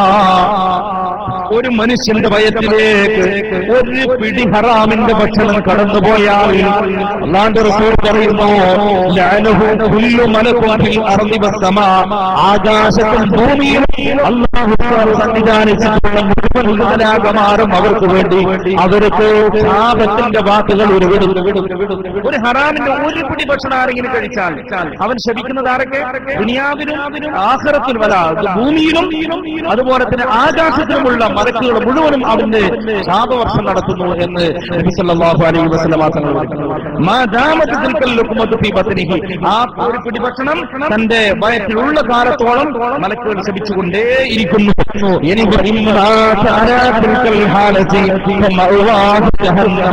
ആ അവസ്ഥയിൽ അവൻ മരിച്ചു പോയാൽ അവന്റെ വാസസ്ഥലം ജഹന്നം എന്ന് പറയുന്ന നരകമാണെന്ന് സല്ലല്ലാഹു അലൈഹി വസല്ലം. അത്ര ഗൗരവമുള്ള വിഷയമാണ്. അതുകൊണ്ട് ഒരു നിലക്കും ഹറാം കടന്നു പോകരുത്. ഹറാം തിന്നുന്നവരെ കണ്ടാൽ ഭക്ഷണ പേടിയില്ല എന്ന് പറഞ്ഞു. പിന്നെ അല്ലാഹുവിന്റെ റസൂൽ വദാരി തങ്ങൾ പറയുന്നത് യദുഹു, അവന്റെ കൈ. അത് പറഞ്ഞല്ലോ, കൈ എന്ന് പറഞ്ഞാൽ ഹറാമിലേക്ക് അവൻ നീട്ടൂല, ഹറാം കൊണ്ട് അവൻ ഉണ്ടാക്കൂല, കൈ കൊണ്ട് അധ്വാനിച്ചുണ്ടാക്കൂല ഹറാമിനെ. പിന്നെയോ ഹലാല് മാത്രം നേടിയെടുക്കാൻ വേണ്ടി അവന്റെ കൈയിനെ അവൻ ഉപയോഗിക്കും. കൂടുതൽ വിശദീകരിക്കണ്ടല്ലോ, സമയമല്ല. പിന്നെ അല്ലാഹു മഹാനായ വദാരി തങ്ങൾ പറയുന്നു ഖദമുഹു, അവന്റെ കാലുകൊണ്ട് ഹറാമിലേക്ക് നടന്നു പോകൂല, അല്ലാഹുവിന് എതിർ പ്രവർത്തിക്കുന്നതിൽ ചെയ്യുന്നതിൽ അവർ നടന്നു പോകൂല. കാലുപയോഗിച്ച് അല്ലാഹു വഴിപ്പെടുന്ന മേഖലകൾ, വഴിപ്പെടുന്ന സദസ്സുകൾ അവൻ കാലുകൊണ്ട് നടന്നു പോവുകയും ചെയ്യും. അള്ളാന്റെ താഴത്തുണ്ട് എന്ന് കാണുന്ന ഏത് മേഖലയിൽ അവരുണ്ടാവും. ഇതാണ് അള്ളാനെ പേടിയുള്ള ഒരു മനുഷ്യൻ. പിന്നെയോ ഒരു ഉലമാക്കളും സ്വാലിഹീങ്ങളുമായിട്ട് സഹവർത്തിത്വം പുലർത്താൻ, അവരുമായിട്ട് ബന്ധം പുലർത്താൻ വേണ്ടിയിട്ട് ഇവൻ ഈ കാല് കൊണ്ട് നടന്നു പോകും. അതുപോലെ തന്നെ അള്ളാഹുവിന് വഴിപ്പെടാൻ പള്ളിയിലേക്ക് നടന്നു വരും, ഇതുപോലെ സ്വലാത്തിന്റെ മജ്‌ലിസിലേക്ക് നടന്നു വരും. ഇങ്ങനെ നന്മയുടെ മേഖലകളിലൊക്കെ ഈ കാലുപയോഗിച്ചവൻ നടന്നു പോകും. അവരെ കണ്ടാൽ നമുക്ക് പറയാം പേടിയുണ്ടെന്ന് നമ്മൾ മനസ്സിലാക്കാൻ വേണ്ടി സാധിക്കും. പിന്നെ മഹാനായ അവസാനി തങ്ങൾ അവസാനമായിട്ട് പറയുന്നു, ഈ 6 അവയവങ്ങളെ നമ്മൾ സൂക്ഷിക്കുക. എന്നിട്ട് ഏഴാമത്തെ കാര്യം പറയുന്നത് അവൻ ഈ അവയവങ്ങൾ ഉപയോഗിച്ചുകൊണ്ട് അള്ളാഹുവിന് ത്വാഅത്ത് ചെയ്യുക, വഴിപ്പെടുക. അങ്ങനെ വഴിപ്പെട്ട് കഴിഞ്ഞാൽ അള്ളാഹു സുബ്ഹാനഹു വ തആലയെ ഭയപ്പെടുന്ന 100% അള്ളാഹനെ പേടിക്കുന്ന ഒരു മനുഷ്യനായിട്ട് നമുക്ക് അവനെ ചിത്രീകരിക്കാനും അവനെ മനസ്സിലാക്കാനും സാധിക്കുമെന്ന് വസാനി തങ്ങൾ പറയുന്നു. നാവ് സൂക്ഷിക്കുന്ന, കൽബ് സൂക്ഷിക്കുന്ന, കണ്ണ് സൂക്ഷിക്കുന്ന, വയറ് സൂക്ഷിക്കുന്ന, കൈയും കാലും ഒക്കെ സൂക്ഷിക്കുന്ന ഒരു മനുഷ്യൻ അള്ളാഹുവിനെ ഇബാദത്ത് എടുക്കുന്നത്, അള്ളാഹുവിനെ ത്വാഅത്ത് ചെയ്യുന്നത്